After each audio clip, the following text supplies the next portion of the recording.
Never light a cigar that way. Yo, it's the Shadow Smokers Legion, fun, family, and smoke. Rocking with Phoenix fresh rhymes, they're stronger than no. About to break it off with the illest of crews, led by the man Tony Wang, making his vision come true. Now let me take you on a ride. We got love for cigars, from the east to the west, only the brightest of stars. I screen in the scene, little guy with the shop, shadow gazing around. You know it ain't gonna stop. Cigar mechanic don't panic when he's repping his brand. Escadillo and more, smooth as sticks in the land. Hashimoto's around, jumping live in the chats. Asian orange and more, his button's famous in fact.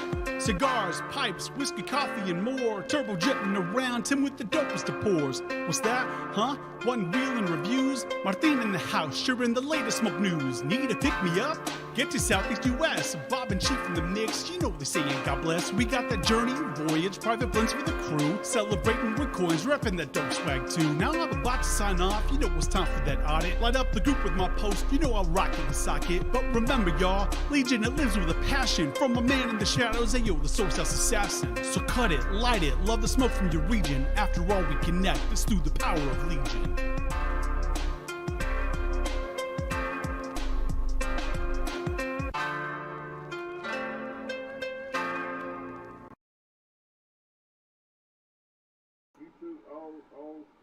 Oh, guys. Hey guys, Tony the SoySauceAssassin. We're running a little late today.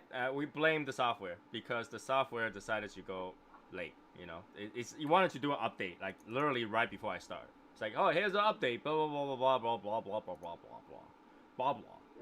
So. What? The 13th. I complain about all kind of stuff. Come on, man. I complain about all stuff. Hey, Blue Collar Sticks, and Sherry's on, and Jan Wilcott's on, and Martin Amaya. Martin Amaya, shouldn't he be on this side? Not this side. This side, but not this side. I don't know. Well, he's getting paid to be on the other side, so that's why. No, I gotta talk about that. I have to talk about that. Okay, I have to talk about that. So let's get all the crap out of the way first. Okay, number one. Since you guys are all talking about like 4 or 5 must-watch channels, I can tell you I don't have much must-watch channels. I only have channel that I watch and I don't. Okay, and you know you guys already know I don't watch things like something about 6 cigars. I don't know some weird company about 6 cigars. I don't watch that channel. And also their subsidy channel. I don't watch it. Okay. You sound like a zealot not to watch it. Like you're real zealous not to watch it. Yeah, that company I don't watch. Here, let me give the link to Tim because you want to be on. That's good. No, I tried. All right, so that was far, a little bit far, but yeah, I'll let you have that one. It was in the word. It was in the word. It's close enough. All right, so and I don't watch. You know, I used to, but I no longer watch the show with the tiki torch in the back. You know, very very sexy tiki torch in the back. I don't watch those. Okay, and what do I watch? I watch something like Martina Maya cigar review. I watch Down to the Nub. I watch Cigar Show Tim review. I watch Bob the Cigar Guy and Chief once in a while. I watch Dad Smoke Cigar. I watch. I don't even know which channel name. UK thingy. Anyways, those are the ones I actually watch and actually hit the subscribe button. And then the way I list it is pretty much. I also watch Cigars Daily once in a while. And the thing about Cigars Daily is that once you have a certain amount of knowledge when it comes to cigars, the rest of the time when you watch Cigars Daily, it feels like advertisement. So I choose not to watch as much because it feels like advertisement. And I'm the guy that will pay PayPal monthly so that I don't have to watch advertisement. Okay, which leads to sellout. All right, Martin talk about sellout. Martin talk about how people complain about people getting paid for cigar and have come on, you're in my office again. You're in my office again. Yeah.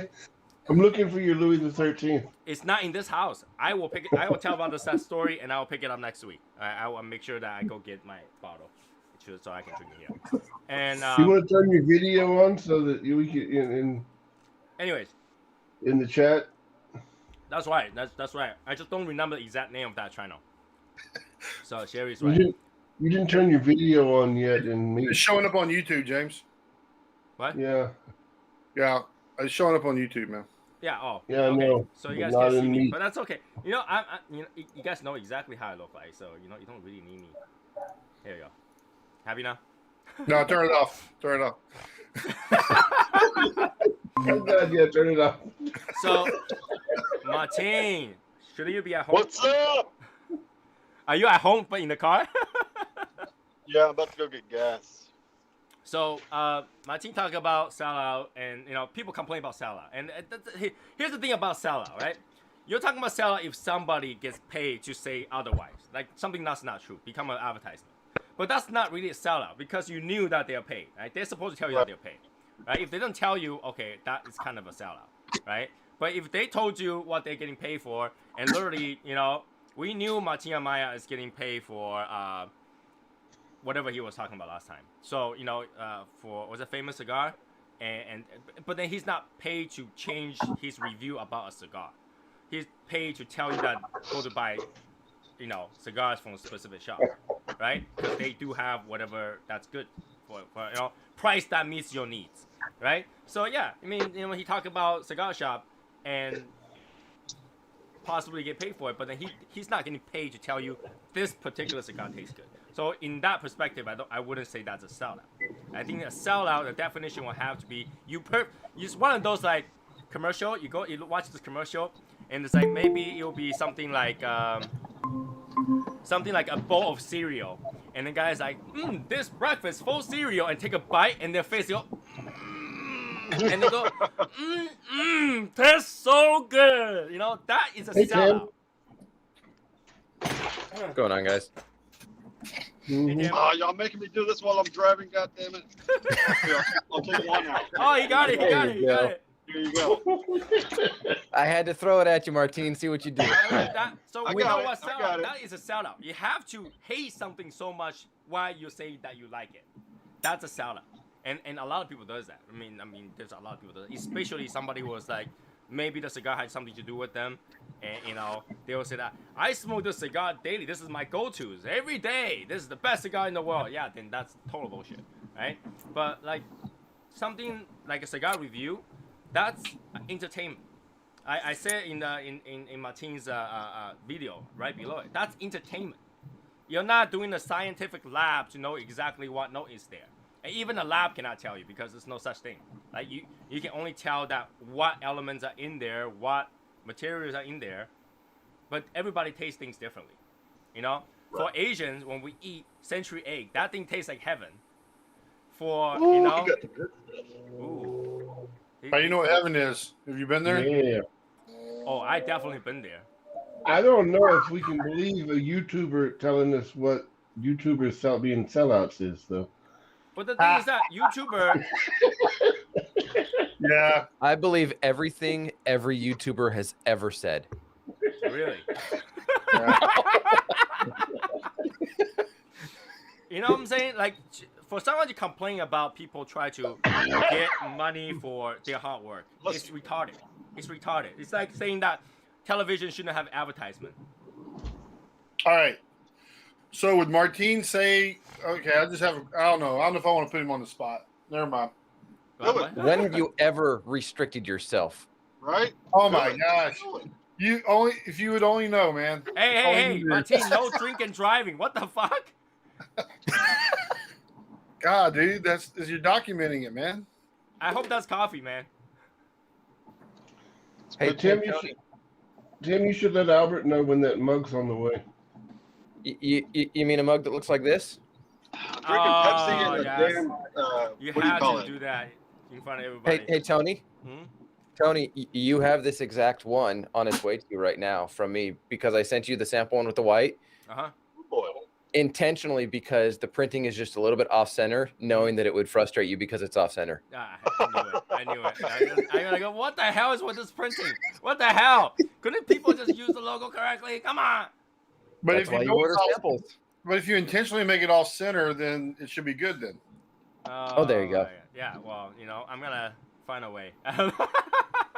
But yeah, to call Martin a sellout, I think that's the other way around. The other way around. I mean, is there sellout reviewers? Yeah, there's plenty of sellout reviewers. But then like you know, There is. but then like in the end, they're only trying to make a living. They're taking their time, effort, making video for you, and yeah, a lot of time. This cigar review is really what that is. It's a advertisement of some sort for free, right? The moment that YouTuber pick up a cigar to smoke, regardless what brand it is, it brings attention to that brand. All right. So my question to Martin was, if My Monthly Cigars gave him some shit, would he say that?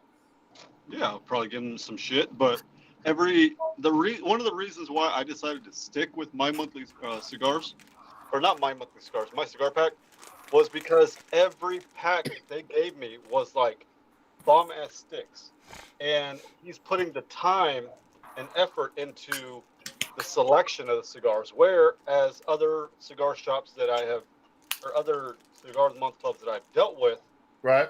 put cigars in there because it's budget friendly or stuff that they can only afford. But with my cigar pack, literally the cigars that are in there are like high dollar, brand name stuff that you would like goo goo gaga over, that you can't normally get, or too higher in a price range for you to normally buy outside of a cigar of the month club. All right. Well, I'll tell you. Do we tell him you paid me for that to ask you that question? What? Yeah, was that a product placement royalty there? But you guys know what I'm saying. A lot of time we watch these things for entertainment. Yeah. We're not really looking for scientific fact or refined palate that match the description of the cigar on the box exactly. That's Talking not what about we're looking product for. placement royalty here, So to say something like, I just think that people, if you feel like someone's a sellout to you, don't watch them. That's it. Yeah. That's that simple. Yeah. Well, hey, look, when I was with Dad Smoking Cigars, we had Casa Cuevas as our sponsor because I talked to Lewis and got it set up and did everything for it. Did he expect us to only smoke Casa Cuevas, to only ever talk about Casa? No, he said that it's quite the opposite. And the only reason I approached him about it was because I believed in them enough and knew them well enough to where I knew what I was wanting to agree to. And there weren't any challenges. Did he expect anything of like positive reviews and everything the entire time? No. Let's He talk said, this "Look, way, okay? Shadow Smokes Legion chat talk about Casa Cuevas a lot. The person Yeah. who was on the show smoked Casa Cueva a lot. And here's the thing. Shadow Smokes Legion has never received a penny from Casa Cuevas. If it's a good cigar, we smoke it. It is what it is, right? I have never received $1 from Casa Cuevas. So they are like that. There are things like, oh, we talk so much because it was good stuff, right? Mhm. But if someone's gonna go, Tony's a sellout because they talk about Casa Cueva all the time, and now they're partnering with Casa Cueva to make event cigars. That's not the case. Let me tell you something. If you want to partner with us to do event cigar, let me know because we've been looking. Right? It's not like it just happens, okay? So that we find a good manufacturer that makes good cigars to help us out. It's not the other way around. It's like Casa Cueva say, hey, why don't we make your cigars? You talk more about us. That might be a sellout, but for us, it wasn't the case. Not everybody's a sellout. But I mean, look, Go ahead. I'll put it out there. I made an announcement on my Instagram a couple days ago that I'm going to have a new partnership, or a partnership, the first one with my new YouTube channel. And it's a cigar subscription service that I've known for a long time. I was approached by a different one, and they said, hey, we want to support you. So I reached out to the one that I'm going to be partnering with and said, hey, this is what's going on. I know you and I have talked about doing some other stuff for some other projects and things like that. What's your take on it? I'm not looking for you to sponsor me, but I don't want to hurt a relationship for the future for some other projects. And they looked at me and they said, why wouldn't we want to bring you on? Why wouldn't we want to do that? Did I ask for it? No, but I've got a sponsorship that's going to be coming in the next couple of days and arriving and starting. And I mean, I'll put it out here first. Doesn't matter to me. Luxury Cigar Club is going to be sponsoring my channel. I've known them basically since they began. And the little guy cigarshop.com. I know Miguelito's on, but I've known them basically since they began. I've already got a relationship with them from when I was scheduling the Pacific Cigar Show. I've talked with other ones. I've talked with one that Martine, I don't even know if he's a part of or still is or isn't anymore, another subscription, and another one hit me up. And I don't say that as bragging because it's not at all, because I'm the small channel. Let's face it. I'm the small little guy, and I have no problem with that. Sorry, Michael, not trying to take your title. But we're going to partner with who we want to, only if we believe it. And that's how I do it with all of my stuff. If I don't believe in you and you don't believe in me, I'm not going to bother agreeing to anything with you. Yeah. I mean, in the end, there's got to be some way to generate some income, because this is a full-time job for some people. I mean, when people don't realize how much work it is to make a channel, to make, you know, like Matia, 3 video a week. That's like, if you say like, it's a lot of fucking work, man. Yeah, because smoking cigar is already an hour. Okay, smoking cigar an hour, recording, you know, take that hour into the recording, and then you have to do the editing. 15-minute video will take 2 or 3 hours to do it. Easy too, easy. That's just the video, not even uploading to YouTube, which takes some time, and then editing the back office side of YouTube and putting all the cards and all that shit. It takes about a good 5 to 6 hours. And then, yeah. and people are talking about, you know, something like sponsorship. You know, sponsorship doesn't pay a lot, okay? It's not enough to be a living wage. I can tell you that for sure. It's not. It's as Martine said in his video, for me at least, and probably Martine's the same, the product is the payment for our time. Yeah, we talk about it. Yeah, we, you know, promote and do those things, but the product is our payment. I mean, that's plain and simple. That's just how it goes. Yeah, like, you know, how much people were expecting per episode, even if there is a full episode made for that specific sponsorship. Not a lot. What, you think this is a TV channel that airs like Super Bowls? Come on. It's not. No, and it takes a ton of time. I mean, like Martine said, doing his 3 videos a week and doing all these different things, it takes time. I've had people, and Martine, I laughed with what you said about me and busyness and all of that. You know, people are like, oh, you just do 1 video a week. Why don't you do more? And then I mentioned Down to the Nub at 3 p.m. Pacific, 6 p.m. Eastern on Sundays.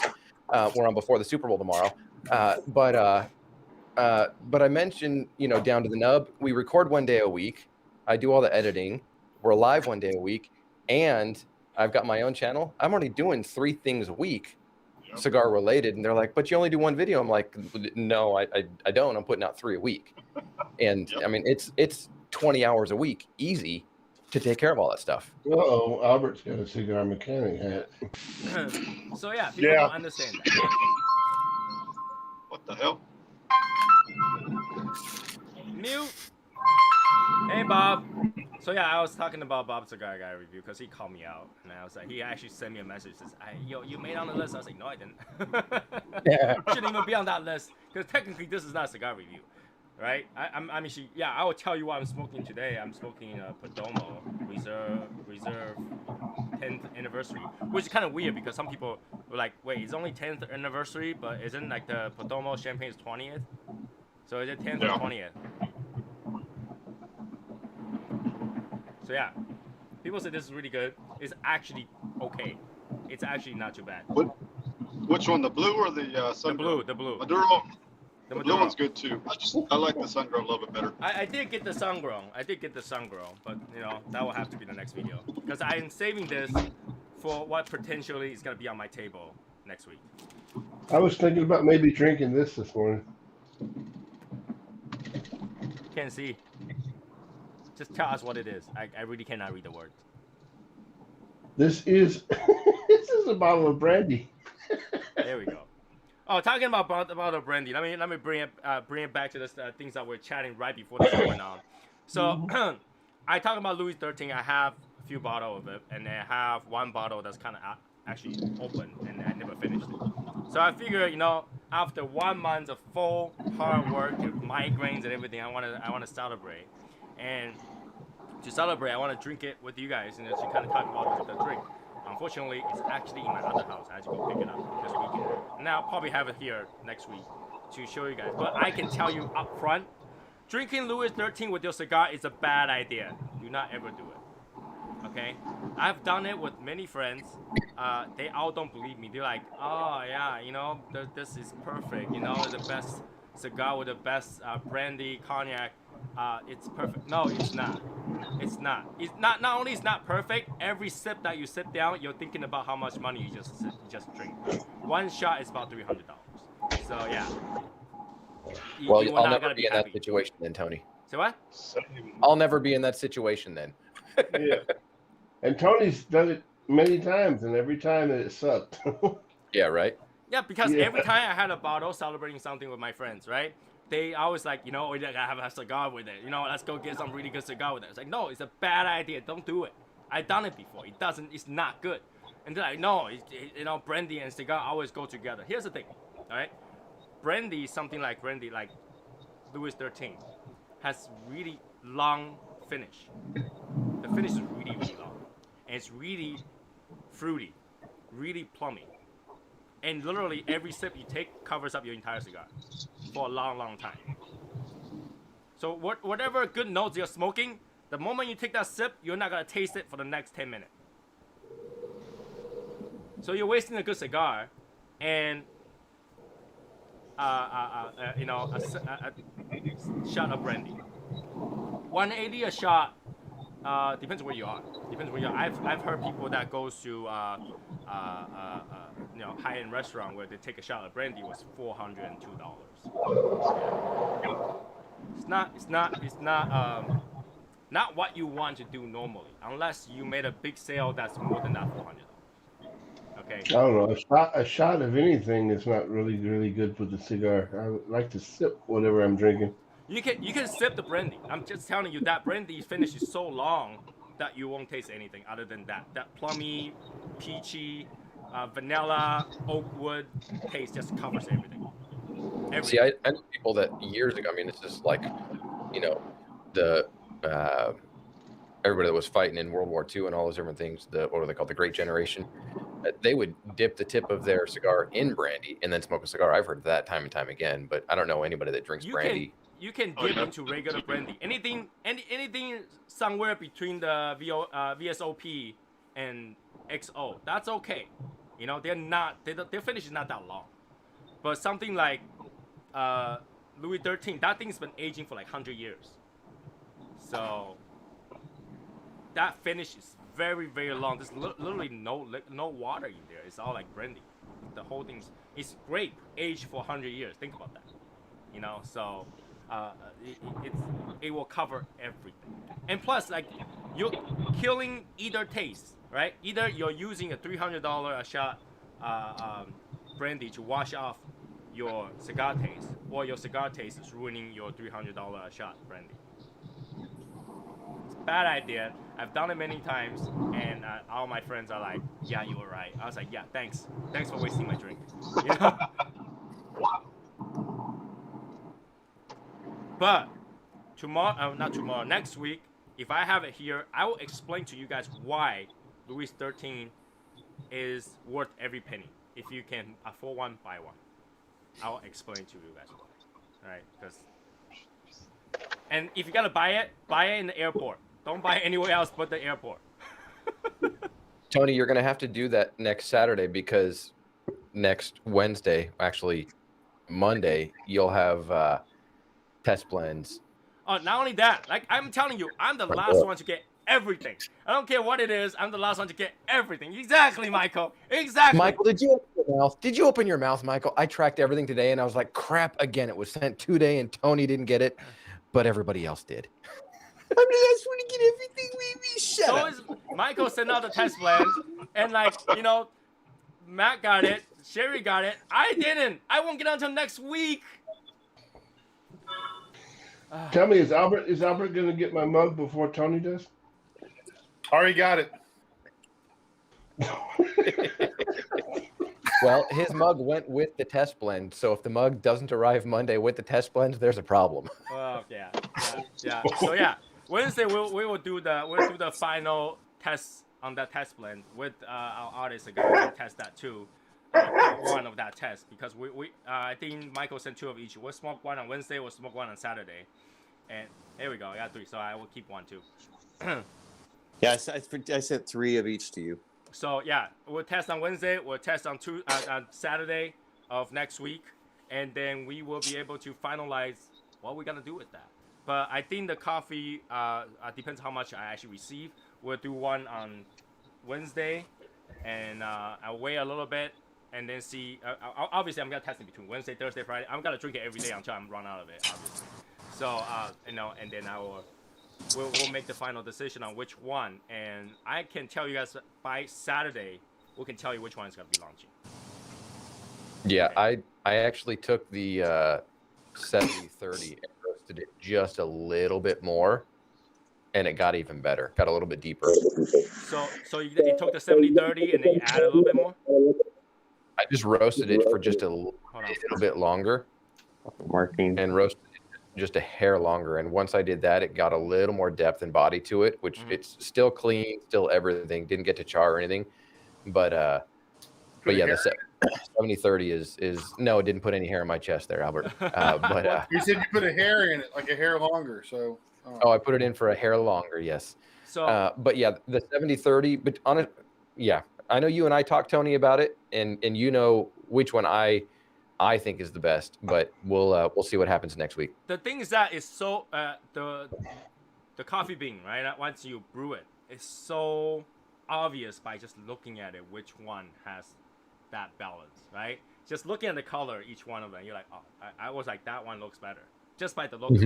So you know, it hopefully that's by experience, right? Not like I'm just bullshitting. Oh, yeah, I can't really tell.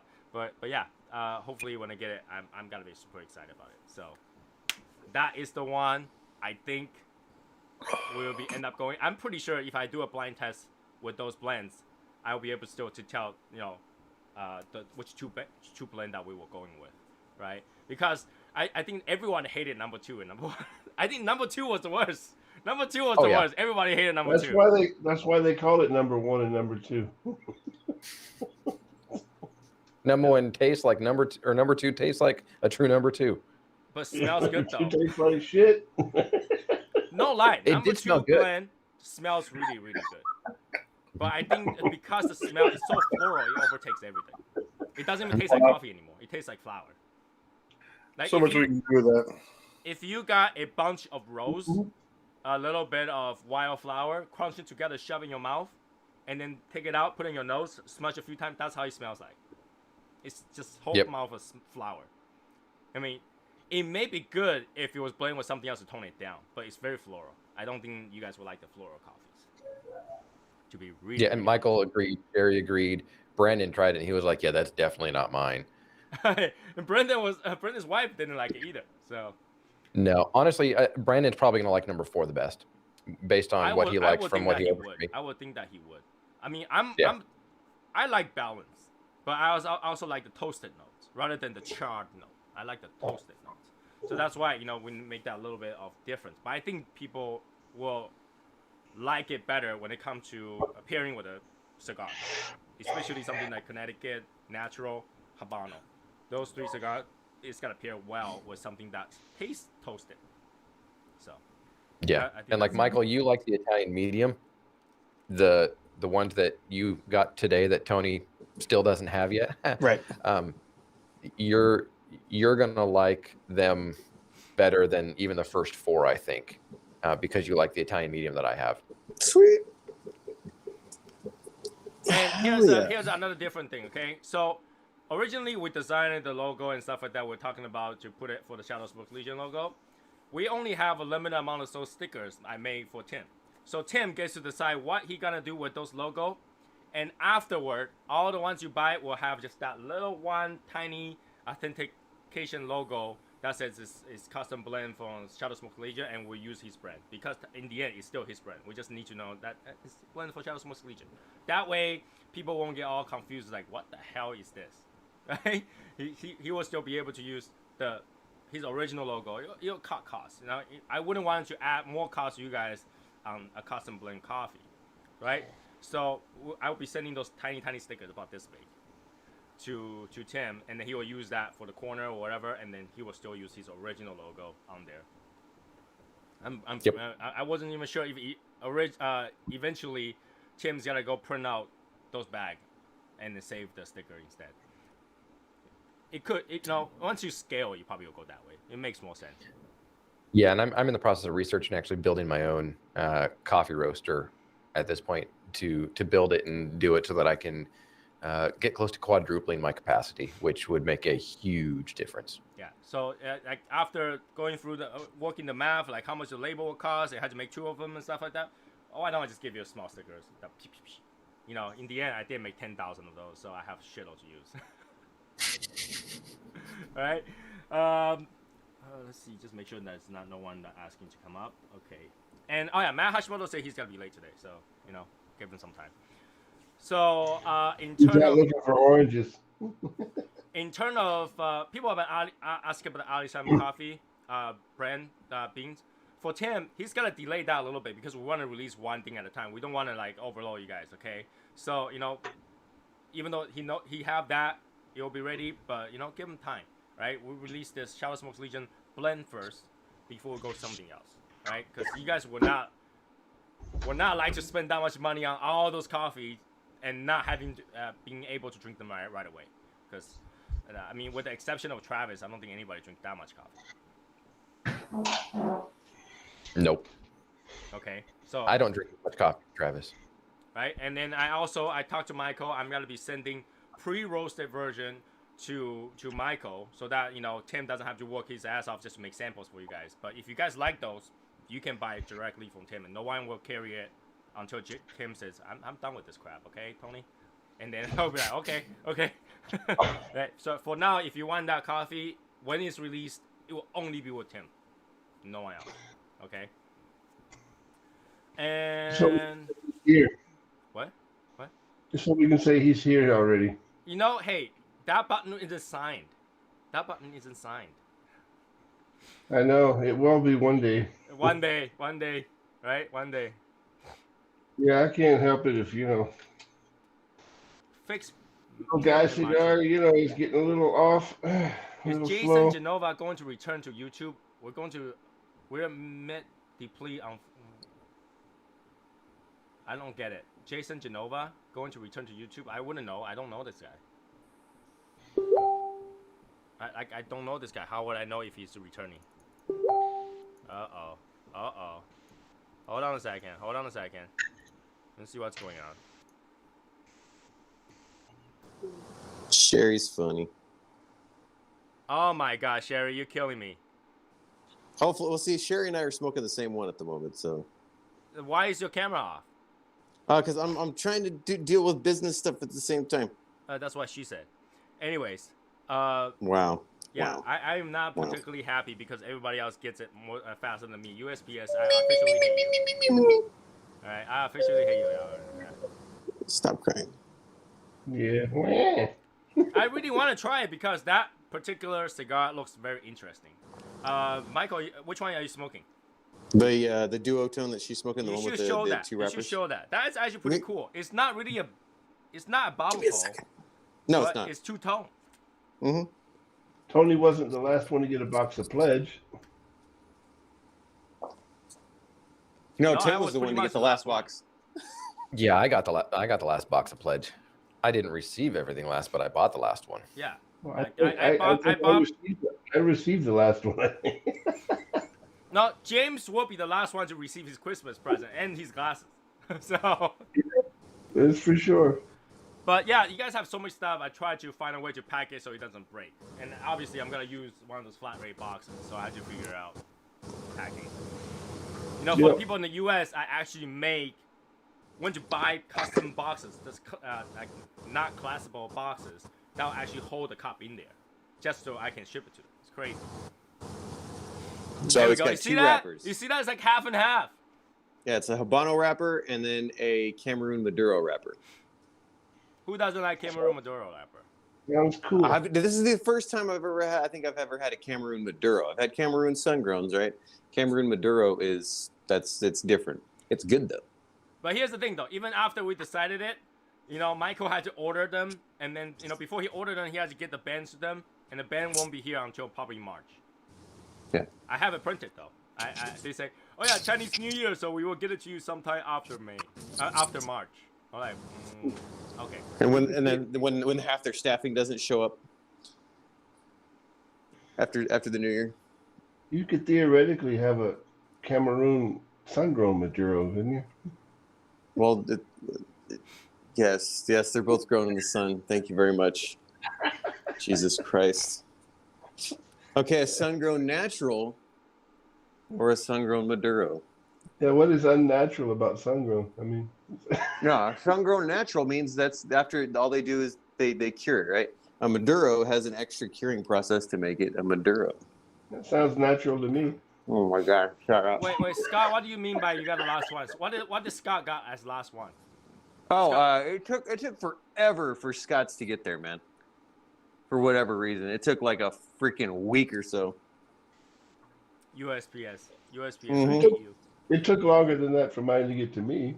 It took a few weeks. know what the Don't they problem is. know that Don't they know that I need to smoke this with you guys so that I need to have it first, but then I don't. That's why I sent you an extra one, because that way you can have an extra one because it's gonna get there last. I don't know. But that was actually pretty fast shipping for over here. You know, Mhm. something. I'm surprised. You know, they're getting halfway back on schedule. I guess for shipping shit over. Michael, did you receive the package that actually is going to the Brendan instead? What? The package I sent you. No, I haven't gotten anything yet. 2 day my ass.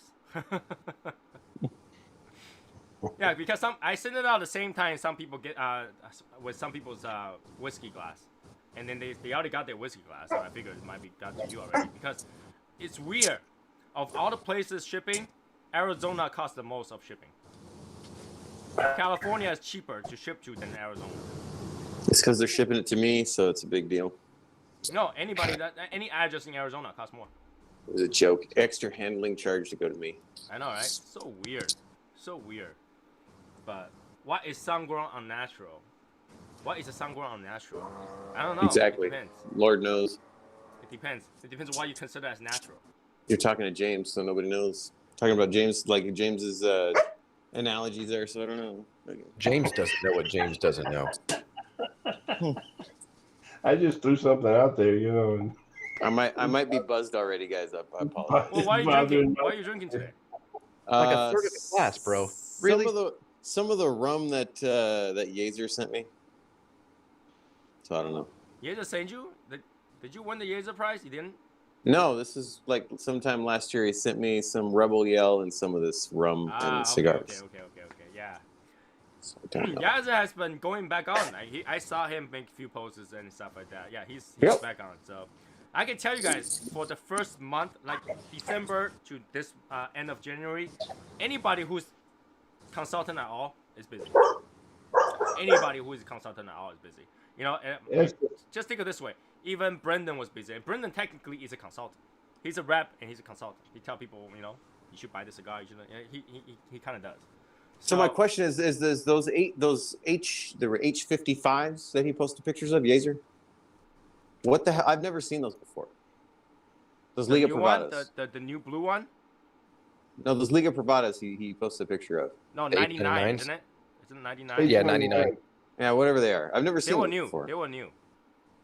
They were new like a year ago? A little bit more than Okay. a year ago. Oh, those are brand new. There's a new H55 I think coming out too. Yeah, because I don't follow Liga Privada, like I don't follow Drew State shit that much, and I'm not a big fan of the Ligas, so obviously that's probably why I haven't seen it.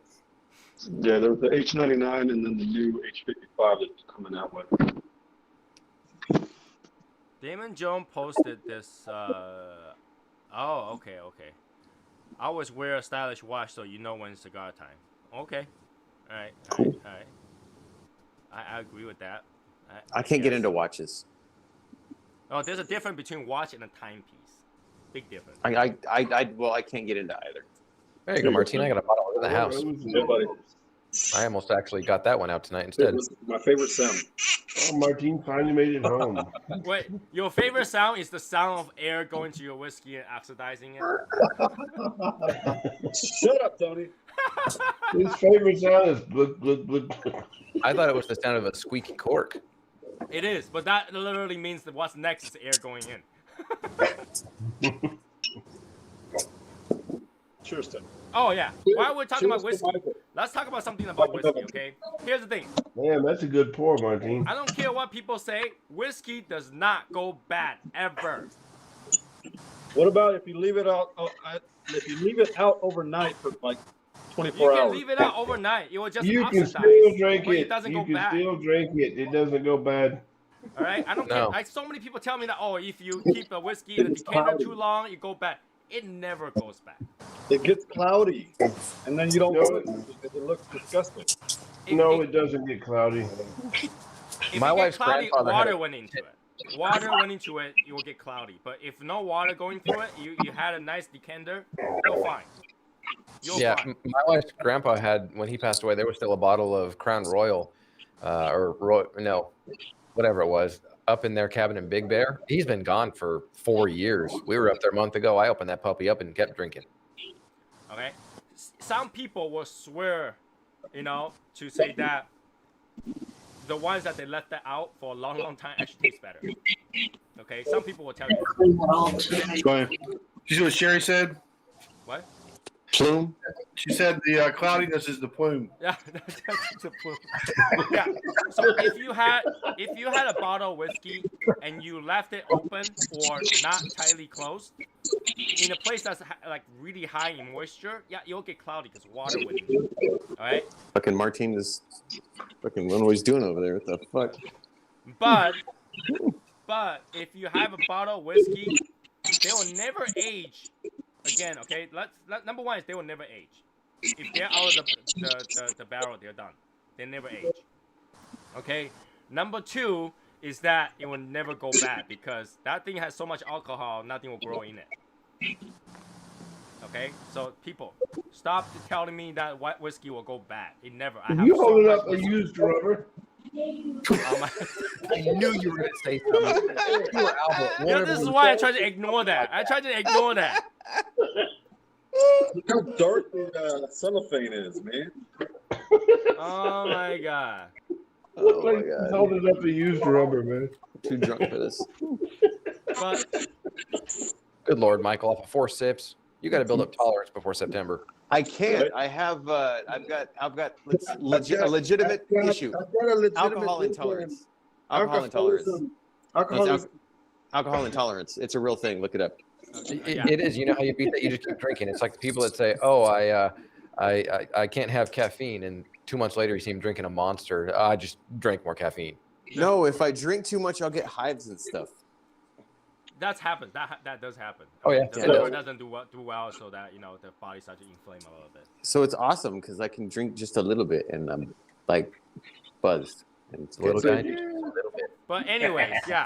So many people keep telling me that, hey Tony, you have all this whiskey in the cabinet, and they're already open and stuff like that. They'll go bad. Like, no, you won't. I can keep them for 100 years. They'll be fine. Okay, I know because my grandmother, back when I lived with my grandmother, she keep those alcohol that my grandfather left, and those things taste super awesome. Okay, those things taste super awesome, and especially Chinese white wine. Those things will kill you drinking it straight. So yeah, that will never go bad. Chinese white wine. What do they make it out of? That's gonna be Grains. good. Out of grain. So isn't that more like vodka? No, because we call it wine because the way it's made. Oh, okay. It's not. It's Isn't it not more like distilled the beer? way that you think. It's not that way. It's actually fermented. So Oh, all right. I got you. right, because vodka they had to be distilled, but white wine is fermented. So I know sake is Japanese, but isn't that is that distilled? Yes, Okay. it's, See, I it's don't know. actually fermented, filtered, and then distilled. Yeah, like brandy. Yeah, and then add water. They had to add water because that after you distill it's alcohol, so they had to add water back in. Oh. So, but yeah, I mean that is way there's people that with alcohol they don't drink with. Now here's the thing. There are some alcohol is so hard to get that you only drink at specific events or specific time and stuff like that. So when you have something like Louis XIII, you wouldn't want to drink it every day because obviously every shot makes you tear. So you keep it. It's like Sherry with her Blantons. She doesn't want to be all over Facebook and stuff, cussing everybody out and having a good time.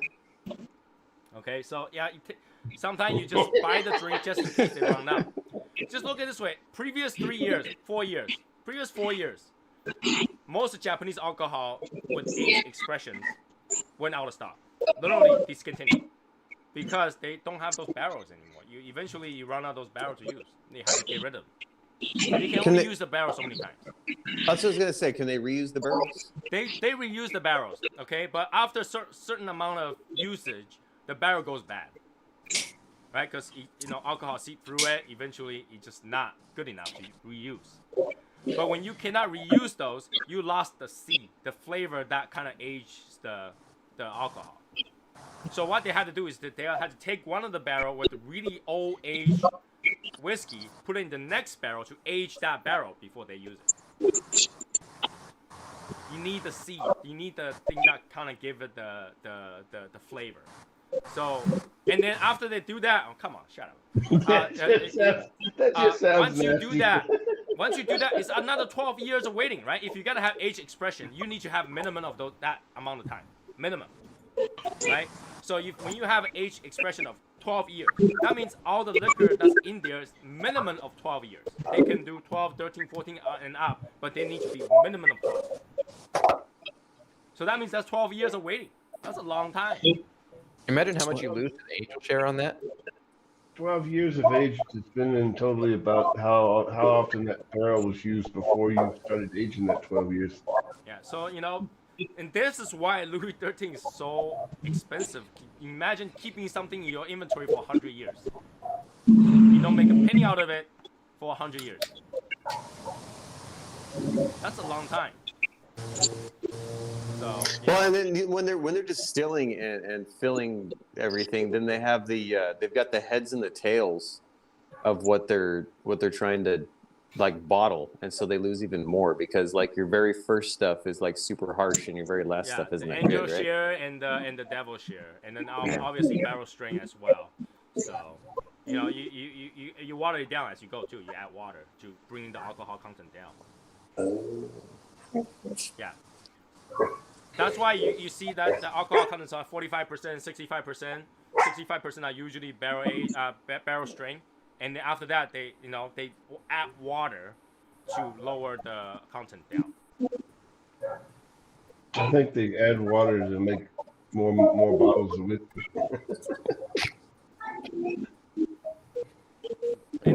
There's a regulation for that, okay? So, trust me, if they can make 100% alcohol that they can sell and people will drink it, fine, they will probably sell it, The regulations, anything under 40% is on their core. That's the So, anyways, that's the regulation. someone has been watching Moonshiner, not me. I actually found out the stuff about the barrels and like the angel share and all that shit from watching what was that show called, Dirty Jobs, back when that was on. with what's Mike Merle? Yeah, because he went to a distillery and they were doing all that, and like I didn't know any of that stuff. I thought it was cool. Hey, Mike Yeah, Merle's a what's nice the guy. I problem? mean, he does good stuff. He brings awareness to the blue collar, for the blue collars. So That's those actually jobs a are problem with really aged bourbon. You can age a bourbon too long, or it actually tastes worse. That Really? depends on what it is, obviously. Yeah, they all have difference. It depends on what it is. Is it because of like the sugar content in them or something? Because bourbon's always made with a new barrel, which is freshly burned out. So you're really getting all the power out of that barrel right off the bat. And the longer you age it, the more powerful you're making that whiskey. And Elijah Martine's Craig over there 18 killing doesn't mice. taste anywhere near as good as Elijah Craig 12. That's what you were going for, Martine. Oh, air just went in. Sounded like Martine was over there killing mice. I'll join you for round 2, Martine. I didn't know my microphone's up. No, I muted you because I think there's a lot of background noises while James is talking. I can't even hear what James is saying. If I fall out of my chair, you know why. Yeah, Michael, are you joining us for round 2?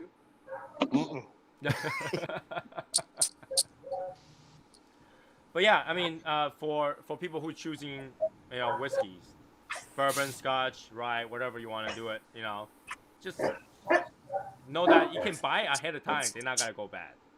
All right. They might get stronger because all the evaporation, alcohol evaporates. Okay, and they might have condensation because oxidation. Like if you leave the cap off for long enough, oxidation, it will actually look pretty nasty. But they are perfectly drinkable. Right. They might taste a little bit of iron, like taste like steel or iron, something like that, because of oxidation. It's rusting. Oh my God, no! You're gonna get tetanus. You're gonna die. No, it tastes like that, but it's not. It's just a flavor that came from leaving out too long. But if you think about this, Leave it out too long, it'll probably taste like butterscotch. Yeah.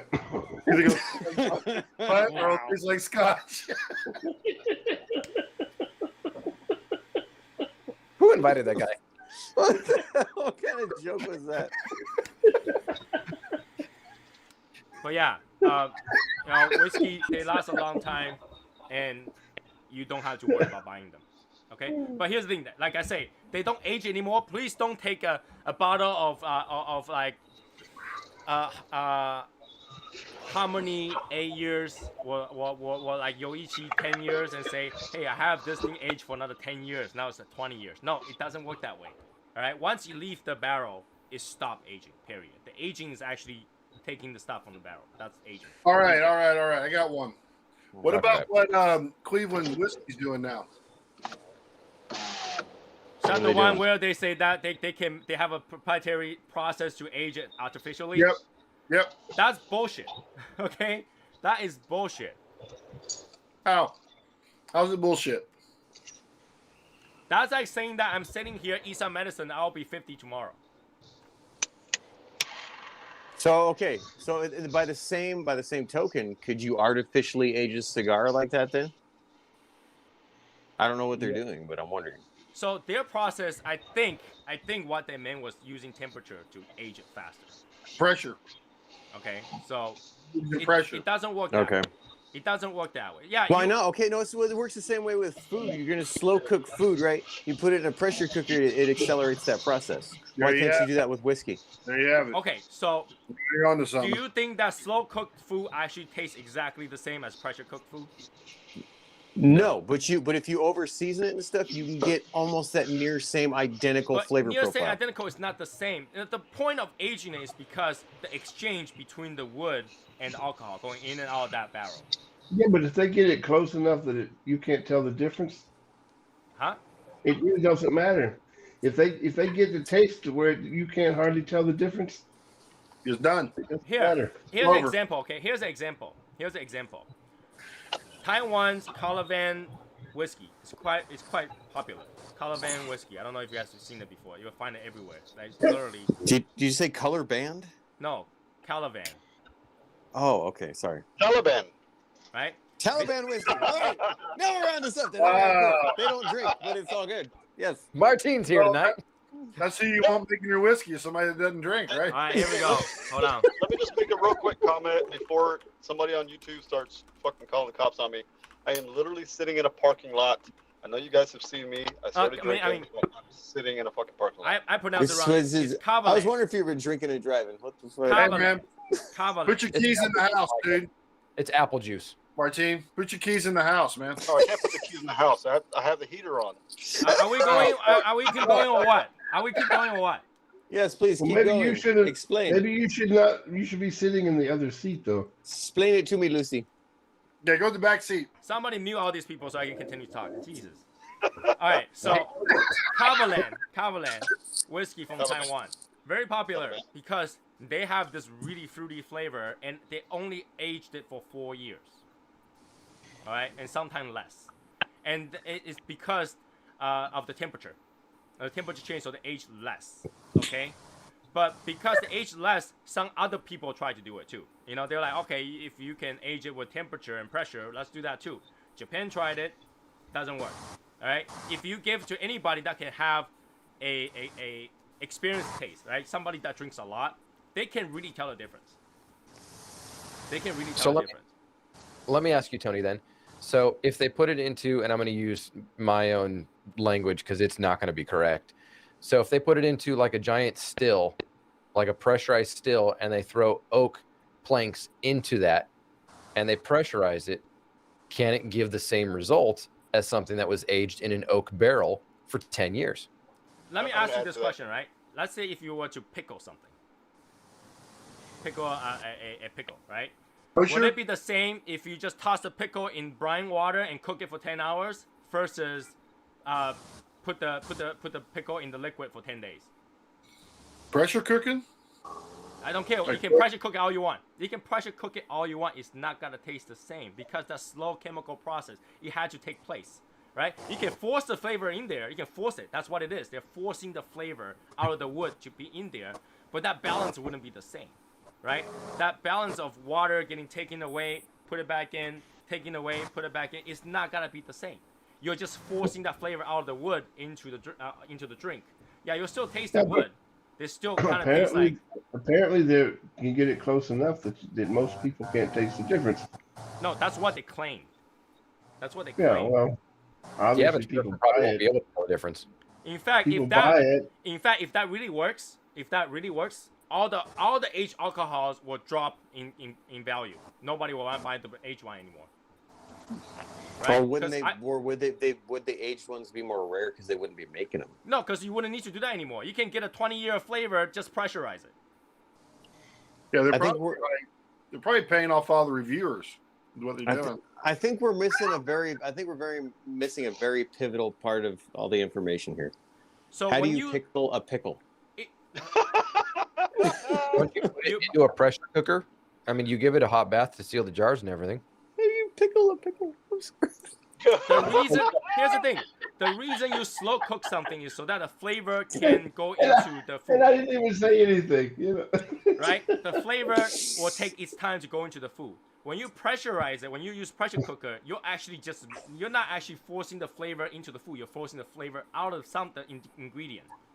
It's two different process. One is absorption, one is release. Whoa. When you're pressure cooking, though, because usually that happens with meat and things like that, right? It's opening the pores of the meat so it all will get forced in there. Right. One is intake, one is release. Yeah, pressure cooking renders out.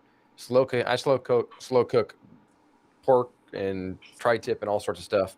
There's times where the meat will stall and contract and do different things. So the longer process of that, I get exactly what you're saying, Tony. Right. But that's why I was asking out of curiosity about if they were to throw planks and pressure, because I don't know, other than, with meat, if with wood and alcohol, if it's a different process, because I don't know. I mean, wood doesn't, yes, it expands and contracts, but it doesn't release and render out like meat does with fat in it. Well, with a barrel that's been charred and aged and all that stuff, you're gonna have all that vanillin and all those things that releases, and it's gonna react with those tannins, but it might be different with pressure versus time, I guess. Well, I just gotta say, you said vanilla. Release all of No, that. that's okay. Like when you take and you grab a whiskey or something like that, and you smell it and whatever, and you get like that vanilla kind of taste. It's literally called vanillin, because that's something that the barrel aging gives off naturally. God. Okay. So So the instead of argument giving here- the wood time to have this chemical reaction to release the stuff, you're forcing it out. It's not gonna be the same. Yeah, you're forcing the flavor. You still gotta taste the flavor. That's why a lot of people use a pressure cooker, right? To get the Milli stuff vanillin. out quickly into the food. I swear I gotta start kicking people out. I didn't even say that. We're reading the comments, goddammit! Comments. It's fucking Albert in the comments. Laugh silently. Yeah, I didn't interrupt. Okay. Tony. So the argument here is that you cannot age whiskey past pouring it into a bottle. What if they sell these kits where you can essentially age your whiskey in these mini barrels? Okay. I have one. Martin, let me tell you this, okay? When you're aging the alcohol, the barrel had to be at the same age as the alcohol to go in and out of it so that the flavor goes. When you're putting the new barrel, that barrel's younger than your alcohol. Your alcohol is actually aging the barrel, not the barrel is aging the alcohol. Okay, but they They still go through the same charring process and everything. You add your whiskey, and it's supposed to age Again, it. it's younger than your alcohol. So your alcohol is aging the barrel. Your barrel is not giving the taste of the alcohol. Your alcohol is giving the taste of the barrel. So you're saying, You so guys- you're saying the barrel is taking instead of giving. You're right. That's No, interesting. I bought Barrel one is of those. giving. The I barrel bought is one from giving. Freedom Oak Barrels, is a company where you can buy them from. I bought one for myself that holds like 1.5 liters or whatever it is. Mhm. And I'm actually going to go through that and do a combination of a few different whiskeys to put in there. So Tony, what you're telling me is the whiskey is actually going to flavor the wood, which will then in turn start a reaction, as opposed to we'll call it a mature barrel Oh, bullshit. aging whiskey. And this is call- exactly why. Oh, bullshit. This is exactly why alcohol will actually be discontinued, because they cannot just take another barrel and put it in there and start aging the alcohol to be the Okay, same so blend. I would like to see that, Tim. Like, if you When were you- to buy when the you same try- exact bottle and like put one in a barrel and have a fresh bottle, have 2 separate pours, and then like do like a taste test to see what the differences might be. I'd watch that Well, shit. Then, because what I bought one intentionally to do it for my channel, so that I'm going to let it sit, and I'll probably do it for a year, let it sit and take the exact same ratios of the whiskeys that I put into it. Because I'm going to do Woodford Reserve Double Oaked. I'm going to do some different bourbons and different things in it. So what I'll do is I'll mix the same ratios and then do a tasting of that same ratio without any aging in the barrel or flavor mixing, from what it sounds like more of, and then do one where it is what was aged in the barrel and see what the difference is. Let me just I would suggest you guys to go research why those Japanese whiskey got discontinued. The Nikka's whiskeys or the Suntory whiskeys, those Hakuba or Yoichi, Miyagi-Kyo, those famous ones like Yamazaki. Why do they get discontinued? Because they ran out of barrel that was aged. They cannot just use a new one. All right, they ran out of barrel. So literally they had to go age a barrel to be able to use it to age another alcohol. But see, if they knew they were going to run out of barrels, then why would they do that in the first place? Oversold. So they're pumping out so much alcohol because all the Asians are buying them. So they keep doing it, and then they realize, okay, we don't have enough stock right now at this moment that will be aged properly, like 12 years. So they had to release non-aged expressions because all the stuff is with the new barrel. So what they do is they'll take a brand new barrel, they'll dump some of the aged whiskey in there to age that barrel, and then add new whiskey in there to kind of help aging. So the new whiskey in there mixed with the old whiskey plus the barrel that's aged will actually create the aging process. Or else I it's call just- bullshit. You can call it I bullshit. call It's bullshit. actually written. They actually came out and explained why. Yeah. I don't see how you can add old whiskey or aged whiskey with new whiskey and age the barrel. Because No, okay, no. because there's certain things that are released from the wood and like it gets that flavor profile. So I'm talking about like the vanillins, all your tannins are different, all that shit. That's how they're taking, and they're like it's proofing a barrel. It's a They're way preparing the barrel to help it It's a way of proof speeding up the the whiskey. process. It's Yeah. a way of speeding up the process. So Because it's not gonna basically- taste the same. I bought a lot of Yoichi. Like whenever I find one, I will buy it. All right.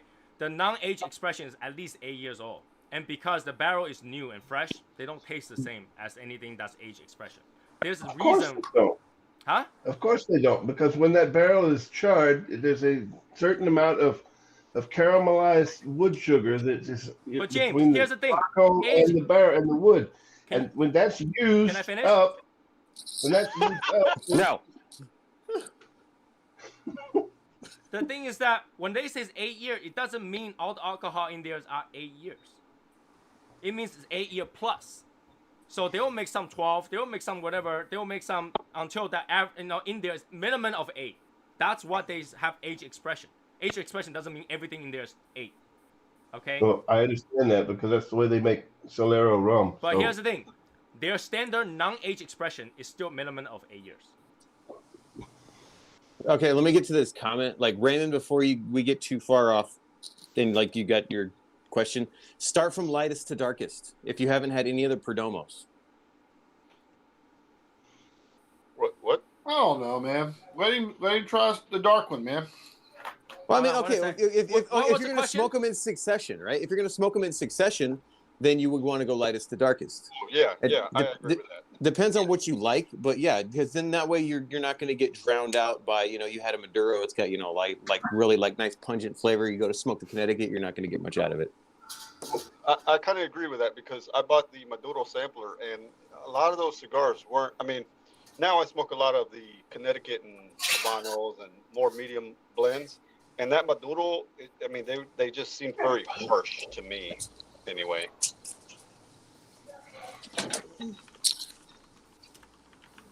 If you search it online, you'll find out why. Like they will tell you exactly the reason was because it ran out of barrel. Of course they did. Well, yeah. Well, and then that's gonna add to the exclusivity. It's gonna drive price up. No, but here's the thing though. Here's the thing. Is it marketing? They were selling non-age expression Nika Yoichis, right? The whole process of that is to take those barrel after they make the non-age expressions. They use those to age the 15 years. Yeah, and they were all using American bourbon barrels, and they were getting them from the United States after they'd had bourbon aged in them. Wait, what did you just say? Did you just say something? Did you just say they tried to age Scotch with bourbon barrels? Scotch is aged with bourbon barrels. That's true. Yeah. Please, guys, you should know that Scotch is aged with bourbon barrels. Hey, Yeah. Josh, welcome to the Harpo Studios. Why they're allowed to age it for 30 What's up, guys? years? Here we go. Unless it's stuff that's being aged in sherry casks or something like that. But other than that, yeah, it's bourbon. They're only finished in sherry cask. They're only finished in sherry cask. There you go. So you guys know more about this than I do. Yep. See, I gotta say, every liquor that I've tried that's been aged in sherry cask has been like really damn good.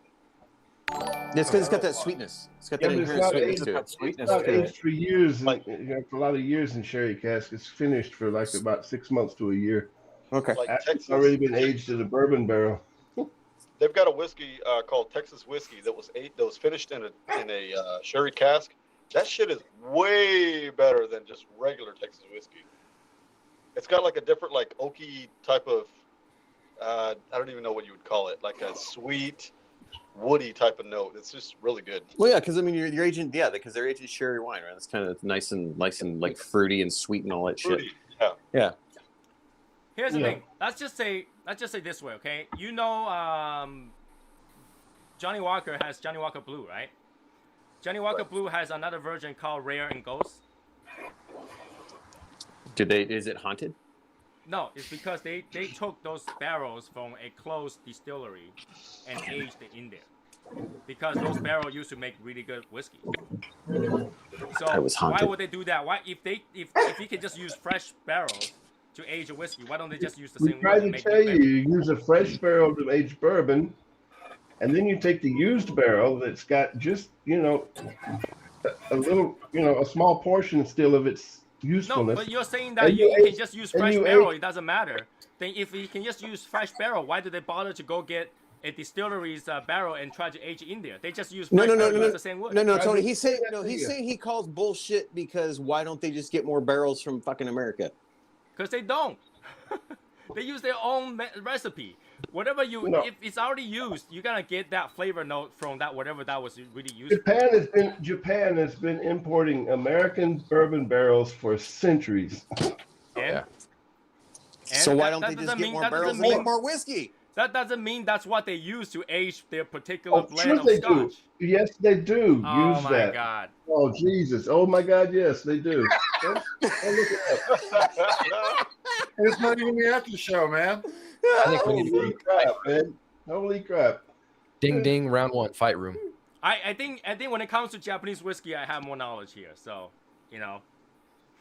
Oh my gosh! Yeah, Japanese I would whiskey is- really suggest you guys to go to Yoichi or go to Miyakikyo and then go to their factory and really take a look because that's what they do. That's why they couldn't sell it anymore. Is because they need to make new barrels to age those longer age expressions, and they use these non-expression whiskey to prep those barrels so that they can age the longer one. You need the barrel to be older were used longer than those fresh whiskeys to really get that. They may age. do that now, but that's not why they ran out of barrels, guys. They ran out of barrels because they didn't get any more from the States.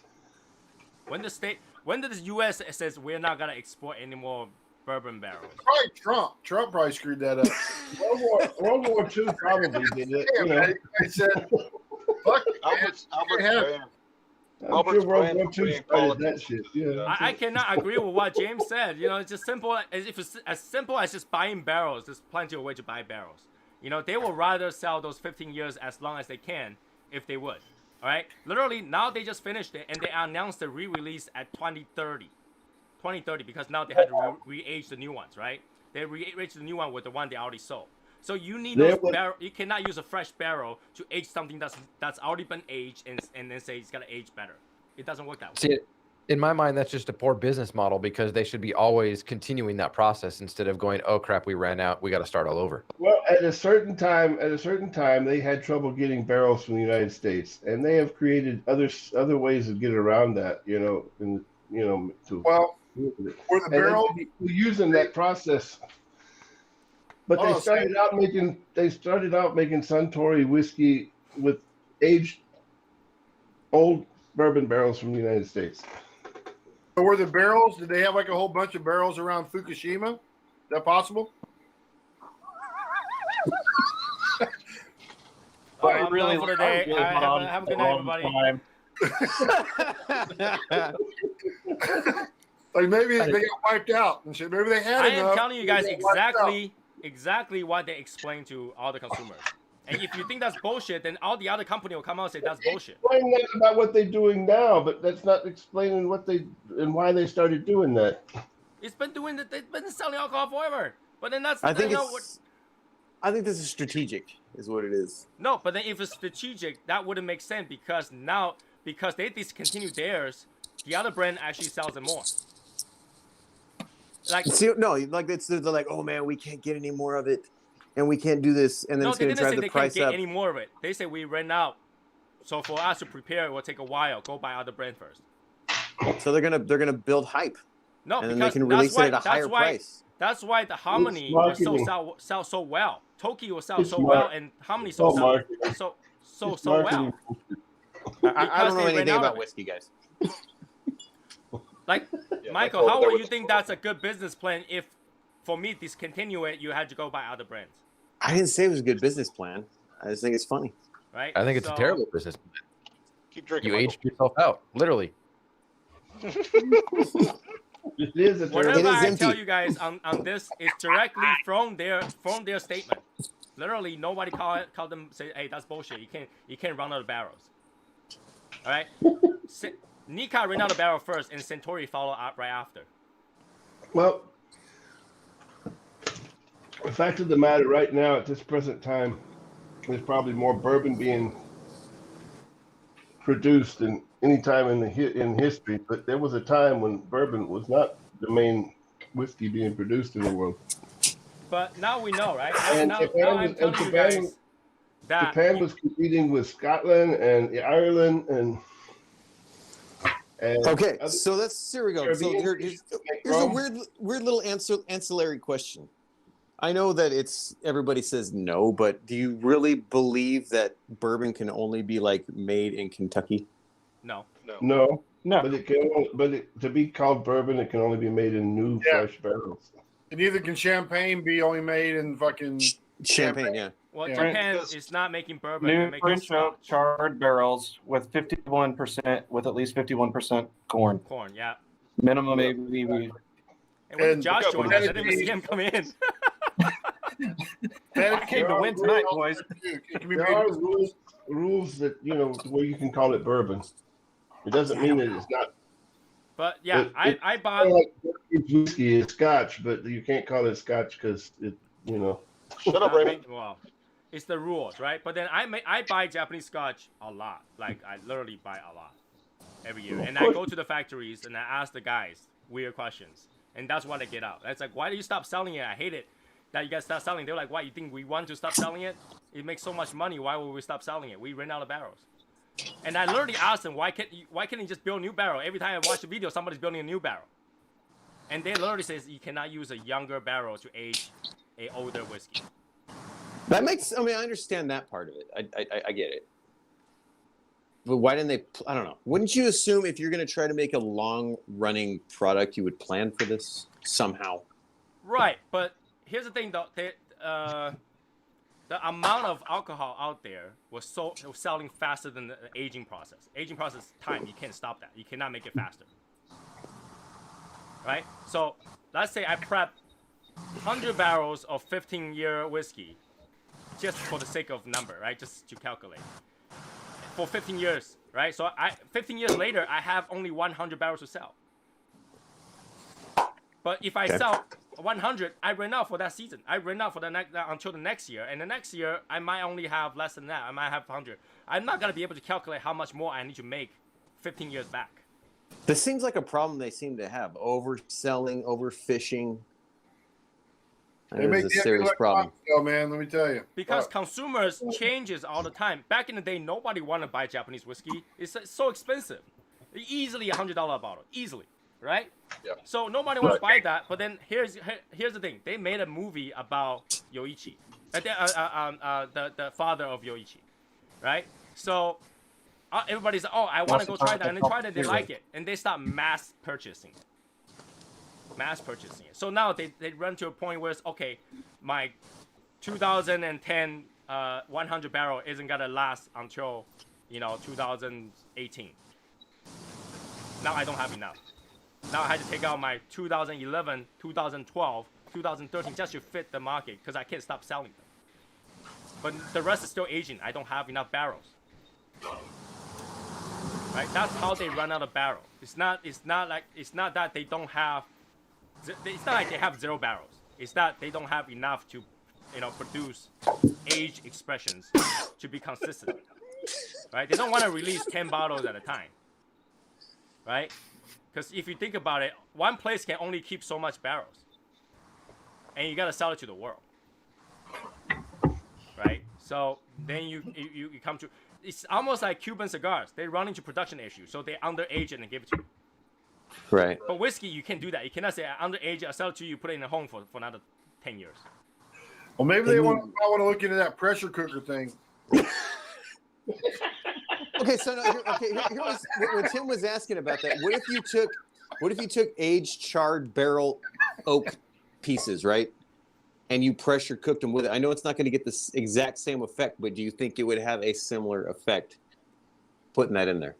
Will you be able to get flavor out of wood by cooking it? Yes, but it's not gonna taste nearly as good. But then by doing that devalue the whiskey. You wouldn't want to taste it anymore because it doesn't taste nearly as good. You'll find something that they actually take the time and effort to make it as good, right? Just like different restaurants have different way of cooking it. But the place that cook it right, you like it. Once they change the recipe, you're like, not really. Now I'll go somewhere else. Yeah, when they get a new chef, you're like, man, this food sucks. I hate this place. Then you'll come back to the original, like what Coke did. Yeah, see? Smart business plan. New Coke? Oh, no. Original Coke now. Original Coke. Like that, I had to test that. And then they all come back and buy more. So marketing, in another baby. way, you can't even call that aged whiskey anymore. You got to call that flavor whiskey. Because they're just infusing the flavor into the whiskey. Call that aged. No, that's not aged anymore. It's just infused with flavor. So now we're asking the question: do you rather drink infused coffee or fresh coffee? Fresh coffee. Fresh. What are we infusing? What are we infusing it with, Tim? What's going on here? What do we not know about? I think we should infuse it with citrus. Let's do it. Matt, it's not you for you to say that. Dude, if you had like a nice clean orange citrus note with like some good coffee, that'd be really good. I think that would Hey, be good. a little bit of citrus essential oils in there, and you could infuse it and get it going. You live in California, citrus essential oils.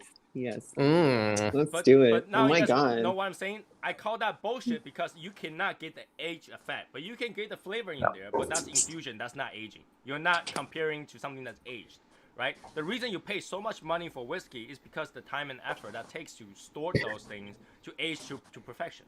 But if you don't, you just infuse the flavor in there. Yeah, it's gonna taste actually more consistent because now they're infusing the flavor into something that has no taste. Well, I mean, cigars are the same way. Like the Alma Fuerte. Why is it $20? Because they've got their 10-year fucking whatever it is, age wrapper on that thing and all that kind of stuff. Same idea. I get it because you're sitting on it. I understand all that. Right. So, and this an actual chemical effect that goes into whiskey aging. It's not the same as just get the flavor out of the wood and then put in whiskey. If that's the case, then just everybody will just do that. You get wood essential oil and just dump it into the alcohol. Right? So it's not going to be the same. One's release, one's absorption. So it's two different things. Yeah, but you know how much money's being made on flavored alcohol now? Which flavor alcohol? Like all the flavor shit they're coming out with, the peach this and the... Albert, here's the thing. Albert, here's the thing. Don't go pissing off Sherry. Don't go pissing off Sherry. Albert, I mean, they're making a lot of money doing that. That's all I'm saying. Albert. Yeah. Here's the thing. People like to get drunk. So long as they can buy alcohol, they'll buy it. It doesn't have to be, and the only reason you infuse flavor is because some people just don't like the flavor of alcohol, period. But it makes a lot of money because it's going to a market that... Sure. Jewish Day makes shitload of money on their infused cigars. But I think that flavor infused stuff does not taste as good as when you put a really slice of peach into your Right? The real thing is always gotta taste better than those imitations. So yeah, they come out with this good concept and say, oh, we can age something half the time with the same effect. No, it's not the same effect. You'll just make it taste the same. But people who actually drink that particular drink for a while, it's gotta tell the difference. Right? It's gotta be something locking. It's not gonna have the same body. It's not gonna have the same robustness to the drink. Right? It's not gonna have as long of a finish. Right? Because you're forcing the flavor in there, and it might not be nicely blend. You know what I'm saying? Like when you sit in the barrel, that flavor is slowly releasing into the drink, and the drink takes it in, so it's well mixed, right? What you're saying on what they're doing is basically get a bottle of water and put some, like, I don't know what they call meal, and then squeeze it in there, but not shake it, and then just give it to you. Why am I sitting in a barrel? There's a couple of different types of people. Mike is gone. Rather know that part of the drinking that whiskey is knowing how long it took to make it and everything. And then there's the people that really just think, well, as long as it tastes good, and but it's those cheaper. people wouldn't spend the money to buy whiskey. They would just go buy moonshine. See, it's the same with, like, my wife drinks fucking coffee with all this fucking shit, and she's like, oh, it's good coffee. But no, it's really not if you add all that shit. If you can drink coffee black, it's better. And, like, if a coffee is good black, you know it's good coffee. Right? Martin, So, speaking of which, you haven't ordered yet from turbojetcoffee.com. Just saying. Shut up. Yeah. I don't have a grinder, so shut your mouth. So Martin, what you can do is you can save a little money. You can buy a nice burr grinder for like $60, and then you can use code SSL on turbojetcoffee.com, and you can get some nice premium, hand roasted small batch coffee. Like Michael Wells, who placed an order today, including a mug. But don't That's order blend number 2. I sent a small, like a very tiny bag of coffee to my brother as I go drink that shit, and he went out and bought a $1,500 machine just to drink that one bag. Oh, son of a... Oh my god, dude! Don't order test blend number 2. I think I might spend like a little bit, not like $1,000, but I think I might spend a little bit of money this year on an espresso machine. I think. But then the reason's different. He knows that if he use something like crappy, I'm gonna yell at him like, you just spend $5 to drink a $30 coffee. Yeah, it's like, I mean, I want to buy a good grinder, and I don't want to spend like $20 to get a grinder, and it not be like good coffee. No, you want to get. I'll send you a link for the grinder I use. It's like $45 on Amazon. It's phenomenal. It's actually by a brand that makes really good coffee stuff, Spally, and I'll send you the link. I have to say this though. Spally has this I think there's 4 settings on there. Their espresso can go really, really fine. Don't go that fine. That's way too fine. No water will go through. I don't know why. I have 16 steps on my grinder. I have 16 steps on my grinder. Yeah, like when they try to turn to like super fine, well, like fine, very fine. I think that was the thing, and literally no water will go through. Yeah, the question is, when they started making espresso machines that use pressure to press the water through the coffee. Mm-hmm. Did they do that because it was taking too long for the No, The original K-cup. no, it wouldn't take too long. It's that they need to force the flavor out of the coffee. So what they're trying to force the flavor out of the wood to get it into the whiskey. But that's different. That's The different. process, I know. trying to speed up the process. It's like you can't like force ferment tobacco leaves. It's the same idea. I don't know, man. There's science. Science. They found out a way to make stuff taste like orange that has absolutely no fruit whatsoever in it. Yeah, Mr. White. Yes, science. Sorry, I'm done, guys. But that's just how it is. I mean, a good thing. The reason why those things cost so much money is because there was no other way to make it good unless you give it time. Nature has to take its process. You know, the chemical reaction have to happen for that to happen. If you force it, the whole argument, Tony, is that how do we know science can't do it? Because they couldn't do it 100 years ago. how do we know science can do it just because they couldn't do it 100 years ago? Yeah, they weren't there yet, man.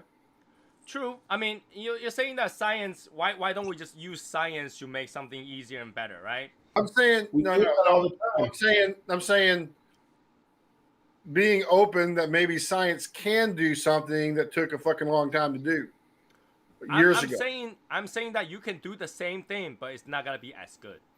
Well, but that's the part I'm saying about being open. The three thing never changed. The three thing of organizing anything never changed: speed, cost, and time, and quality, right? So you can only have two of those. But that's a paradigm. That's a paradigm for 100 years ago. But right? that's for anything. Even if you use science, the truth. That's how it is, right? Well, no. Well, see, but Tony, they can make. I mean, they will. People will argue the cut and clarity, but most people can't tell. Same thing, like when they make artificial diamonds, right? They're accelerating that process using science. Yeah. And they're making diamonds you can't tell the difference in. Right. So what's the difference then? You can't tell the difference. You can tell the difference between a lab science made diamond versus not. Artificially made diamonds that the experts cannot tell the difference in. No, they can tell because it's not. It's too perfect. It's too perfect. So yeah, too perfect. It's too perfect. So they're gonna make the whiskey too perfect? Is that what you're saying? Yeah. No, That's the thing is that whatever you're making, even the imperfection is part of that. For whiskey, the notes that you might not like is part of that whiskey's note. But when you do a chemical or infusion, you taking away that part of it, it's not the same anymore. It's not perfect. It's not perfect. Perfect is not perfect. So the thing is, though, the thing that makes different cigars taste really good is because they found ways to blend certain tobaccos to make your mind think that you're smelling other stuff. Huh? It's all about manipulating somebody's mind to think that he's getting the same thing as if they would be getting that other. Right, but at the same time, that's all they're doing with that whiskey is they're making people think that this stuff tastes close enough to what you're going to get if it's been long aged, but they're not spending all the time aging it. You're saying that it's close enough. Yeah, and that's the point. You can either pay extra money for the stuff that actually took the time, or you can buy the stuff that you can't hardly tell the difference. You'll consider something close enough the same. A lot of people do. So a lot of people do. I'm saying there's a lot. Yeah, a lot of people do. A lot of people go buy Nike from China and call that Nike. A lot of people buy Rolex from China and call that Rolex. It's close enough. So Nike's not made in China? Speaking of that, are you going to get those new shoes from Nike? Which one? The slip-in shoes. Slip-in shoes. I like to tie my shoelace. Thank you. They made a new shoe. You don't need a shoelace in it. Just kind of you flip it open and then you put it in. It's a band that actually is just tight, so that angle fits in, and the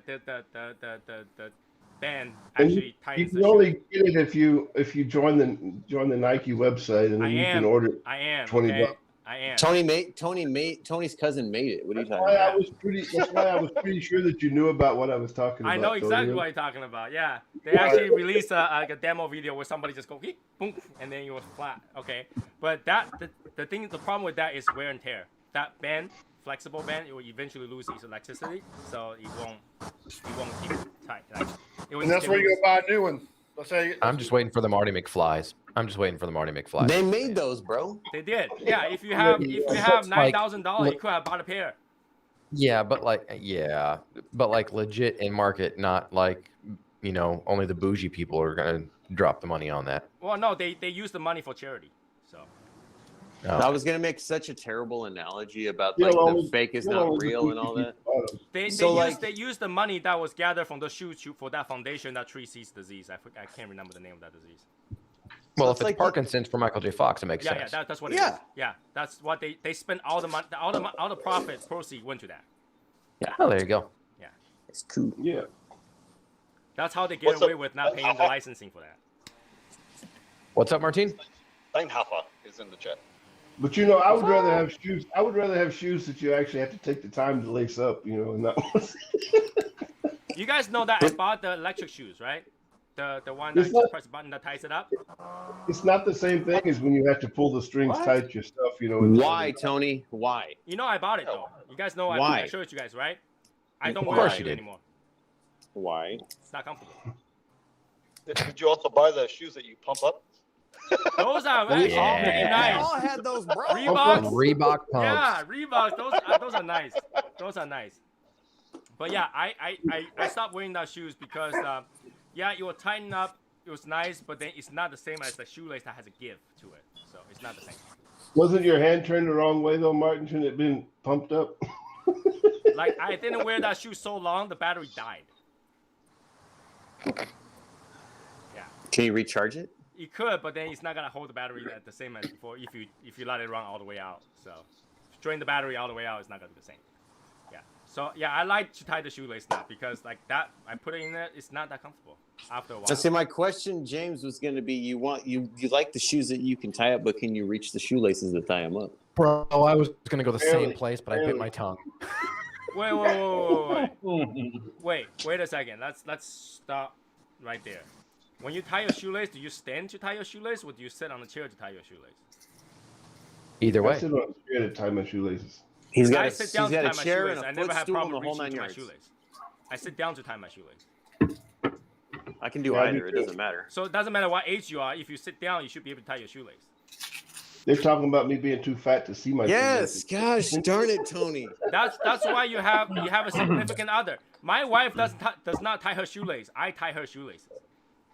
Wow. I can actually still tie my shoelaces, Michael. Well, that's good. Then you're not too far gone yet. There's hope. Not too far Yet. gone. Like you guys have never seen this. We'll go out and then walk around shopping and stuff He like knows, that. he knows I'm working that direction. Yes. We'll go shopping, and then my wife will have a shoe that has a shoelace on it, right? And she will shop, and the shoelace is untied. She will just look at me, and I'll be like, okay, go down there and start tying her shoelace. Wow, Tony. Tony, you need to flip that around and be like, yo, tie your own damn shoelaces. No, I'm okay with that. Oh, I'd love to see that. Because I go crazy when she tie her shoelace ugly. But see, it lets you know that she needs you. No, she just I don't know about don't wear that. I don't know shoelace about shoes that much. Like female usually wear heels and just slip-ons. So The only thing I still don't do anymore, Michael, is I don't jump in the air. Probably not. Yeah, You wouldn't get that far. about I breaking just like Sherry. No, I'm afraid I would get stuck. what happens if you're not around? Joe asked, what happens if I'm not around? If I'm not around, my wife will never wear a sneaker. It's nice to know though that your wife still needs you. Like she likes to have you around because she needs you. Not really. There you go. No, my Because wife. she could just wear heels. She doesn't My need wife that. only had one pair of shoes that has shoelace on it. And she wears it around you, right? She wears like if she she will not go out on her own to wear that sneaker. She had no use for it. She would just wear the pretty shoes where she can slip on, right? So. See, no, Martine, it doesn't matter because if she got rid of him, she'd get half of all of his shit. So it doesn't really need him per se. Just a convenience factor. It's fucked up. Sorry. First thing she's going to take is those electric shoes so she doesn't have to try to tie those laces. We like But see, tipsy, Michael. I think she enjoys that she can shop. Well, when Tony's around, that she can shop Oh shit! with no one around. And Oh that's my god. We close the down. store every time. And she's We close taken the care store. of. We close this. You see what Raymond wrote? She is taken care of. That's good. Thank you, Tony, for doing that. Yeah. So Evan says Tony's whipped. I don't mind to be whipped for my wife because all the people that could be she could be married to. She married to me, so I should provide. As tying the shoelace. If you can't even tie your significant other's shoelace, what happens when she gets old? She cannot move. She shit her bed. Who's gonna clean it up? If you can't even do that simple shoelace, how do you expect to take care of your significant others when they are in need? Michael can barely reach the bed, so as long as you are taking care of your wife, that's all that matters. Like I do not mind to do anything for my wife. Yeah, Evan lost on that one. Okay. If you can't even treat your wife like as if that's the most precious thing to you, maybe you shouldn't be married. Amen, Tony. You know what? Kudos to you for standing up and saying that because that's the way it's supposed to be. Absolutely. Right.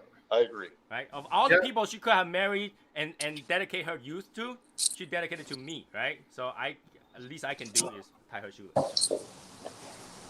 We're just giving you a hard time, Tony. Don't take it to heart. the fact that You'll never win on that. I don't care. I don't care what people say about me treating my wife nice and stuff like that. That's No, it's what awesome. I set out to do. It's awesome. Right? Because Well, when you I know what? marry And- her, and- I say I will take care of her for the rest of her life. And kudos to Martine for bringing it up and pointing that out, as it should be. So stick and stone may break my stone, but whip and chains excite me. Yes. I'm with you, Evan. Everybody who goes to the 2021 meet, make sure to bring a whip. All right. Now it's a party.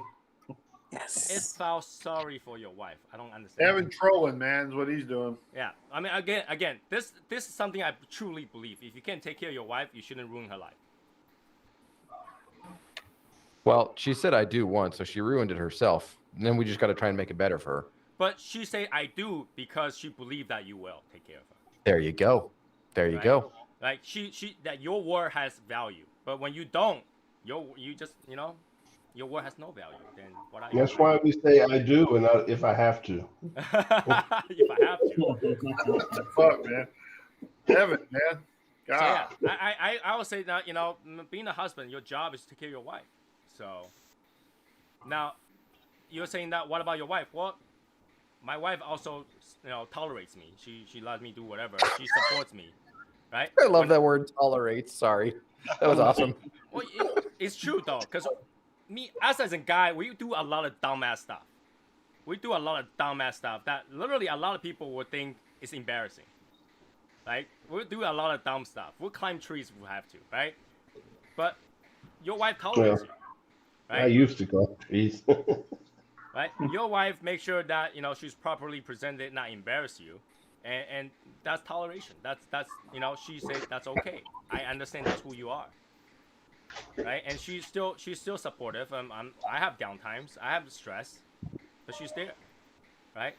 I spend the time to do this cigar thing and hang out with everybody. She understands.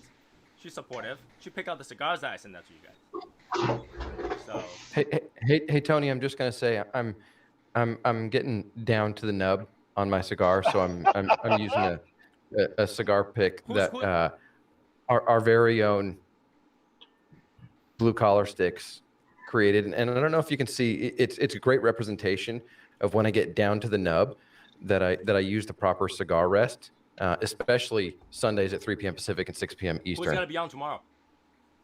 We have got the vice president of EP Carrillo, David Spurt, is going to be on tomorrow. And let me just give all of you a little preview. Call the name, by the way.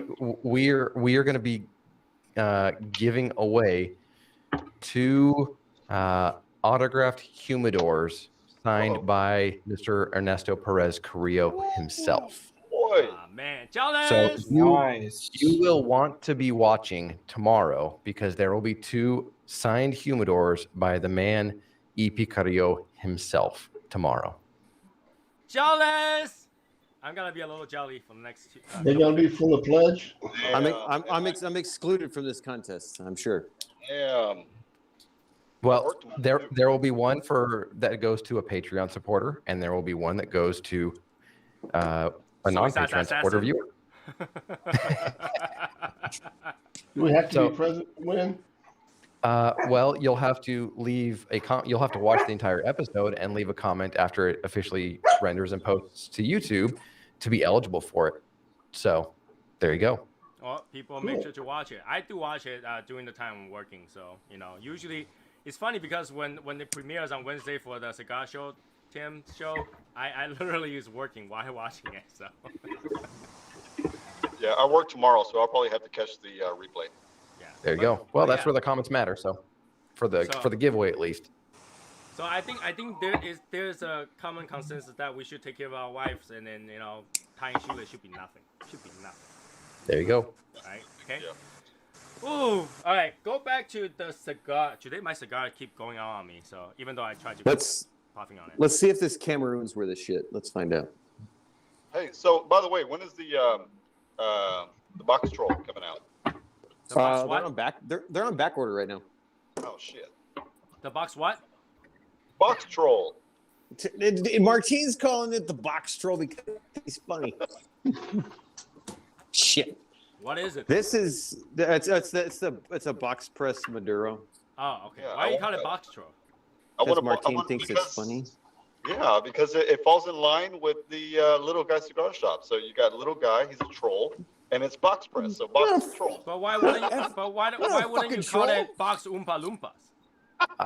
I figured when you said troll, it meant that it had a shaggy foot, like the hair on a troll doll. I would think troll is not that small. Have you seen a troll doll? Yeah, they're little, man. They got big In ones. terms of too. in terms of Asian, right? Monsters. We have troll, we have ogre, we have goblins. Ogres are big. Goblins are like medium sized. Trolls are small. Right? I think trolls and goblins are the same size, but hey, that could be me. Like Hey, Mike, you like need a refill? I need a refill. I can't drink more. I'll die. I You know, almost Martin. fell down walking inside. Martin, you're drinking and driving. No, I'm not driving. I'm sitting in a fucking parking lot. Doesn't matter. I think that the definition is being in the car and the car is on while you're driving. You know, what'd be It's not funnier is if you had your I'm not seatbelt drinking, on, bro. and then we would really think that. I don't have my seatbelt on. It's right It'd be over funnier. here. See? So now he's breaking all the laws. Fucking seatbelts off. Fucking drinking in the car. I know I've seen the steering wheel move a couple of times there. So. Oh. Not since I've been drinking. This Cameroon's got some toothiness on this wrapper. It's cool. So what can we expect the Cameroon? I'm trying it right now, and I'll let you know. Okay. Wait, is that the camera part of the sampler? Part of Wanna the choice? No, these are like ones that I literally just got in. Okay. Well, a lot of stuff happening. But But yeah, what I like, today I think we're quite effective. Today we went through a lot of topics, right? Drinks, cigar, chemical reaction as usual, science for science. We gotta do it for science, right? And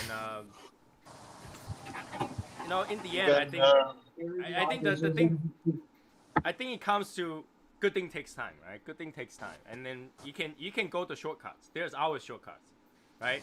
But you'll come to realize when you compare the good thing and the bad thing next to each other, you'll be able to tell the difference, right? You'll be able to tell, like a aged cigar versus a non-aged cigar, like especially the Cubans, you can really tell the difference.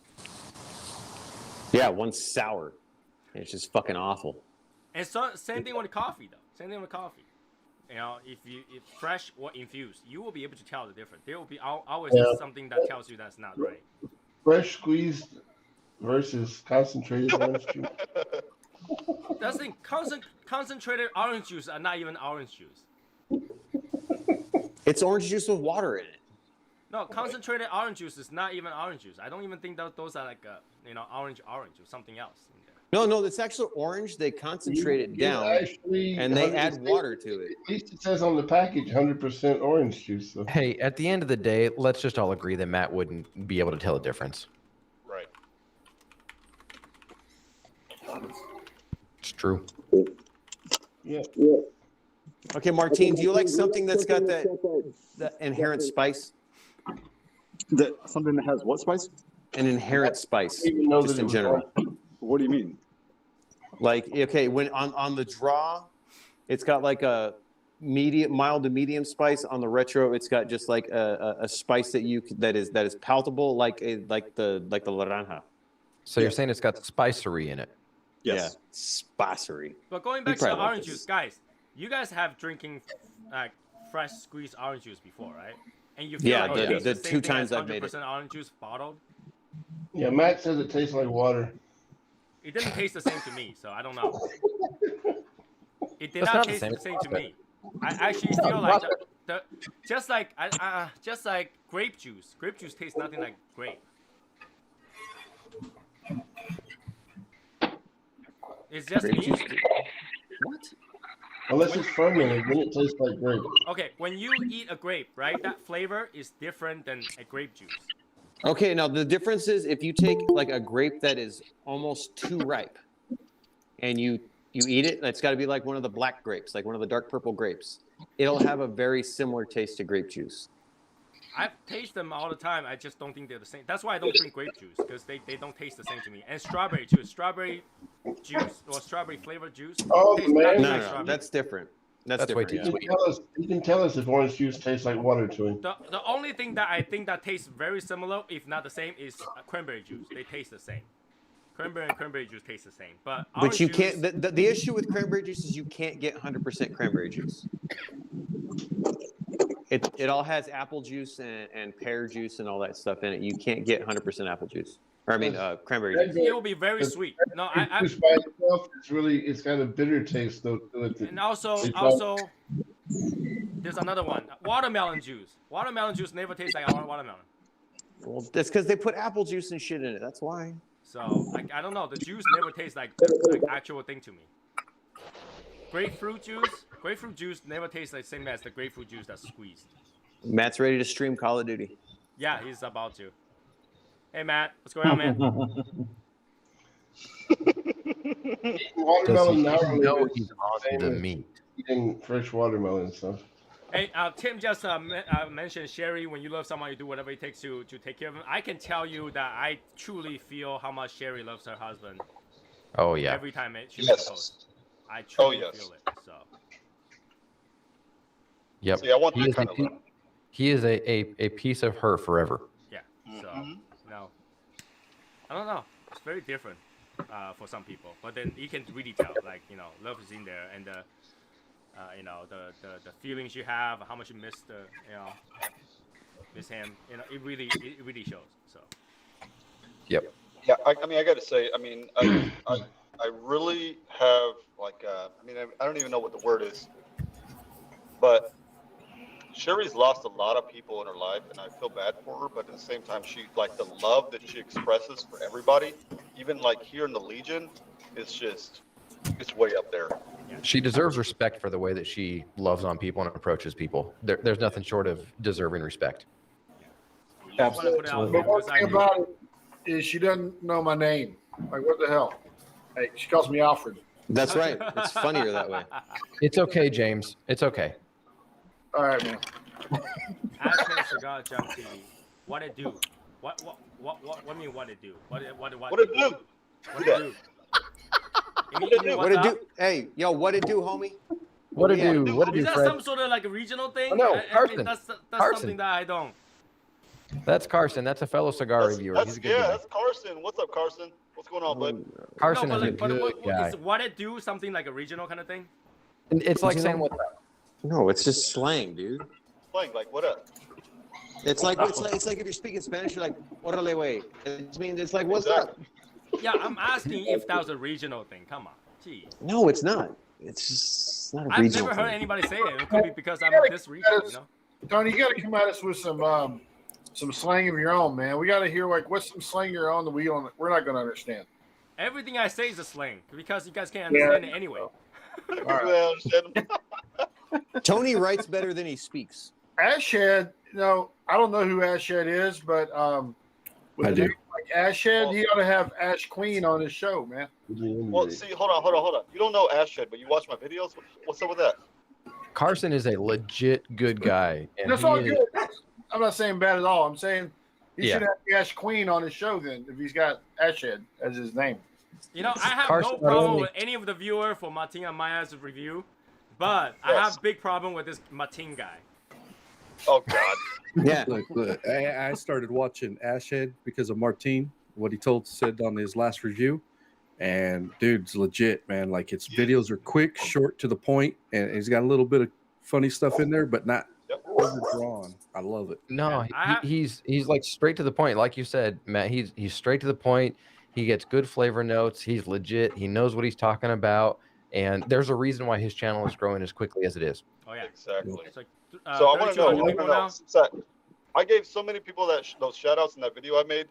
How many subs did you get, Carson, after that video? Because I got a message personally from Pick Jimmy, and he literally got about a good 60 plus subscribers from that shout out video. So I'm curious to know how many Carson got. I never got a 60 from your shout out. down to the nub picked up about 40 in the last probably 2.5 days, 3 days. Awesome. Wow. That's awesome, dude. And between you, 40, Martine, and I get between probably Bob, 4. with both of you, yeah. I get probably 4. See, I was a smaller channel when I shouted you out, Tony. I know, right? But hey, That'd be like me shouting you out now. Oh wait, no, I'm still half of what Martine was when he shouted you out.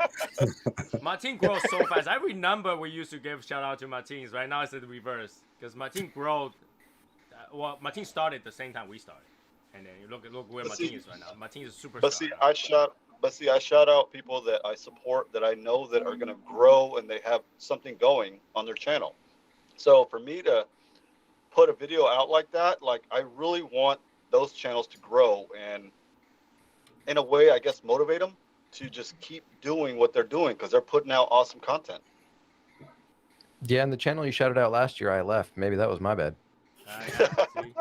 Martine, no problem. You big sellout. My check's on the way now. I watched some of those videos from the cigars and comedy dude, and I can't sit through a whole episode. But see, you go for Phil. You go for. It gets old. It just gets old after about 5 minutes. Every character he does gets old after about 5 minutes. But see, I go for the characters. Like you never know what you're gonna get. I know I like the characters, but like I said, after about 5 minutes of it, it's like, okay, next video. Especially Jimmy. I've been watching Jimmy since before you shouted him out, Martine, and I was like, dude, this guy's got some like fun to him. He just like you don't know what to expect with him. Yeah, and I'm gonna meet up with him soon, as well as Cigar Head Fred. Like he's literally like maybe 30 minutes away from me. So he's a good dude. I'm definitely gonna meet up with Fred, and I'm definitely gonna meet up with DJ. Yeah, I want to meet up with Fred too, man. He's a cool dude. Fred's a good guy. Yeah. Doing that joint review with him last week was fun. Bring him some orange juice, Matt. You know, you gotta understand. A lot of people who started out their channel, they don't have all the proper equipment and stuff. They're doing what they can with what they have. Exactly. So, and as time goes, they can get better equipment, and those equipment cost a lot of money. So for those people that complain about shout out and sell out and stuff like that, come on. You know, you tried to buy one of the camera and tell me how much it costs. You know, try to get a microphone, how much it costs. They are I've dumped very expensive. thousands in the last 6 months. I've literally dumped thousands into building my studio, into my equipment, and all that kind of stuff.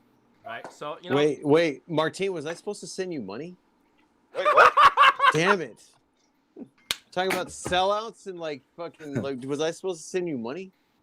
Oh my god, So, that's Michael, never happened. Michael is a supporter of the channel. I'm just kidding. It was a smart ass remark. I'm fucking half Michael has wasted come here. to my fucking wedding. That's like There you go. nobody's fucking done that shit before. Like for real. If you're gonna come to my wedding, you're like a friend for life. No. Hey, that's not fair, Martin. You're too far away from me. I can't just drive 16 hours. 2021. Hey, you can make up for the 2021 me. You know, I can't be there. So you can't be at the 2021 meet? No, I can't be at the 2021 meet. I have to be there. I have to be there. Did you guys see the pin? Did you guys like it? I put in the Discord. Did you guys like it? The final result? What? Oh, I had to go get it. Let me go get it. I'll come back. What's Discord? Oh my god. I posted in the Discord about a half hour ago. I posted something very important actually in the Discord about a half hour ago. Hold on. Hey, okay, I gotta say this. I mean, I love you guys, But I'm really looking forward to meeting Luis Cuevas at the 2021 meet. Dude, he's a good guy. Such a good guy. What are you gonna be like, Matt Jr. over here? No, Hey, I'm not hey, gonna hey, hey, hey, hey. no, but I can guarantee you, I'm gonna have an interview with Luis Cuevas for my channel. Oh, Martine, you said you're gonna come out on Friday, right? That Friday? I'm gonna be there. I'm gonna come on Friday. It'll be about noon, and then I'll have the rest of the day to chill. Saturday I'll be there. I'll be there all the way till Monday. So Yeah, because I'm gonna be probably up there on Thursday, so we can bomb around and fuck off. I'll be there all week prior. sounds good. Yeah, I don't know when I'm coming out yet. I I'm either heard taking my that, motorcycle okay, out or who you knows said, what. I love you guys, but then you rather meet Luis Cueva. I see how it is. The big question though is if you put brandy into a cigar, does it continue to age? No, he doesn't. Oh, good Lord, James. Yeah, I saw that. It looks good. Yeah, I saw that. Oh Yeah. boy. Fully Ooh. designed That with looks card cool. and everything. This thing, everybody gets to wear. See how big this thing is? It's huge. That's cool. All right. Buddy.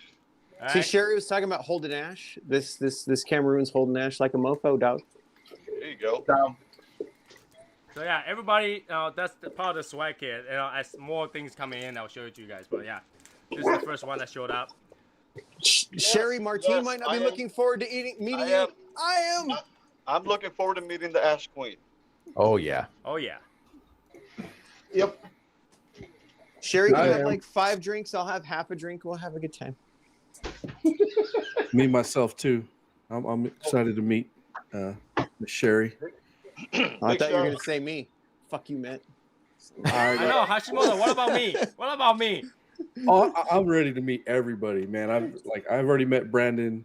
You know, some other people. Martine, Hashimoto, I Albert. have to People- start calling USPS to retract that mail I just sent you. Other You have to people. get it back. Yeah, right. God. Matt, when you coming to California? Man, I don't even know. I can't even.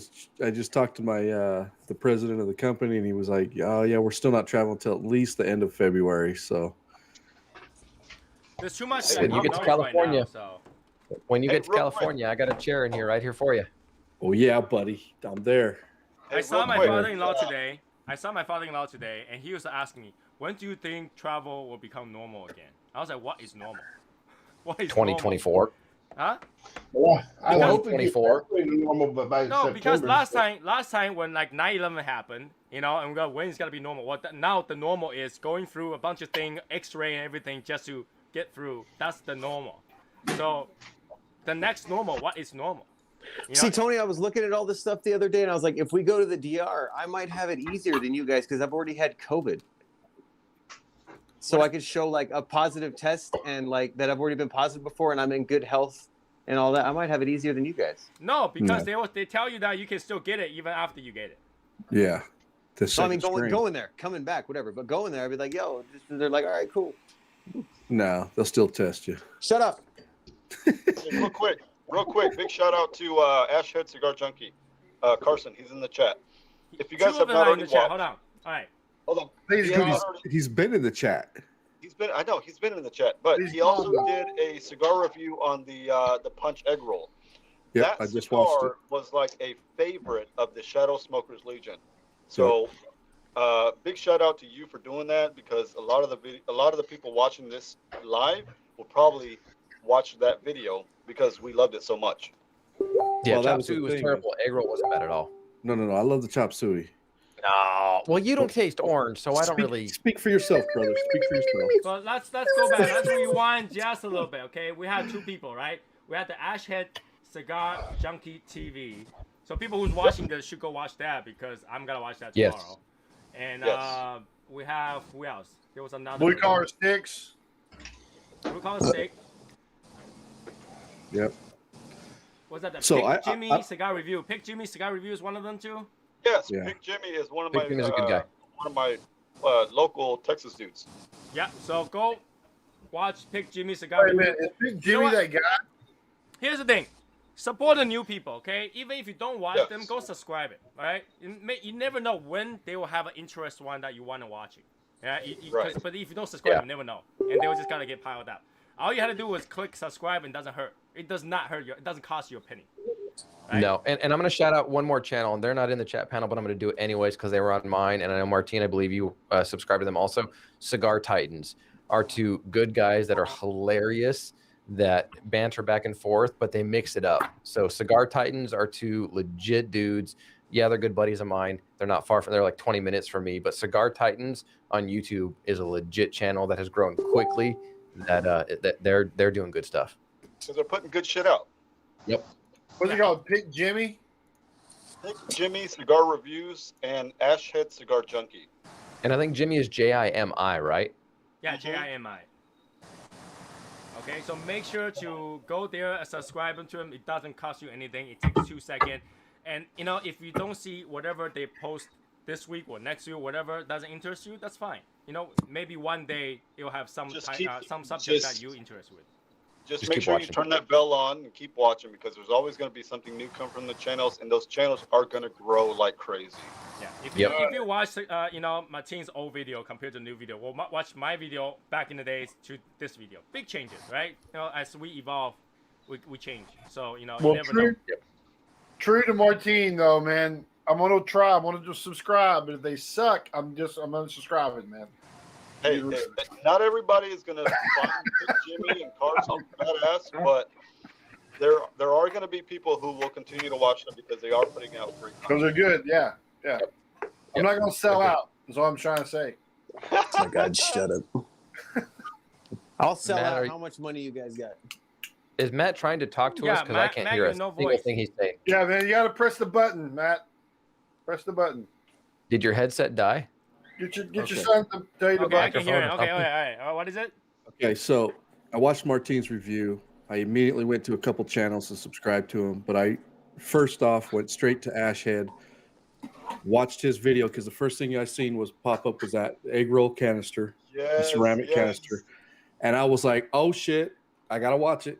And he loved the cigar, you know, and I mean, he's right. I mean, the whole packaging with the cigar, with the ashtray for the lid and everything, it's like phenomenal. I mean, I'm a gimmicky guy, so I'll buy into it. Yeah, but so we need to get Carson into the Shadow Smokers Legion. So yeah, but his review was like, I mean, it wasn't long, it wasn't too short, it was perfect timing. Yep, like, perfect. But, hey, it was great. I will say one thing. When I watched the video, he also had shit going on. It was like storming. Yeah. He went on with the review, and I was like, that's badass, because I've had so many times where I've been distracted with fucking rain, but he kept going. So big props to you. Well, you even called it out, like, and the rain and the airplane and the wind, but that's just how it goes. Right. And it was Martine's was funny though because he had his umbrella. Yeah, the umbrella. Yeah, that, you know, everybody remember that one. Come on. Martine threw up, and he just kept going. All right. Martine fell asleep, and he came back and finished it. Right. So Carson, big ups to you, bro. Like your channel's like you're doing great, bro. I liked it a lot, and I'm gonna keep watching. So. And again, Carson, in the end, Carson, treat it like a message. Treat it like entertainment. It's not science. Treat it like entertainment. You know, if you enjoyed it, you like it, that's all it counts. Who cares what's go behind it, right? If you like a cigar, you go buy it. Even if they tell you a particular cigar tastes good, you tried it one time, you don't like it, so be it. Everybody tastes different, right? So treat it like entertainment. Don't like. If you tried it once, try it again. Try it again. Yes. Yeah, you always gotta try it twice, right? There are some 2 to 3 cigars I will times. not try twice, but you know. We all know which I always cigar I will not try. I always try a cigar 2 to 3 times. No, you did, Tony. You said you kept trying a cigar with Louis XIII, and it still sucked. Yeah, Still sucked. Yeah. The experience sucked. Yeah. But not twice. the cigar. Not the cigar. So if your experience sucks, then you have to try it again. You got to try to make up for it. I've done it many times because nobody believed me until we did it. So you're not gonna try the Woody again? Is what you're saying? Absolutely not. It took me about 10 videos to get through Martine to get to where I like Martine shit. So.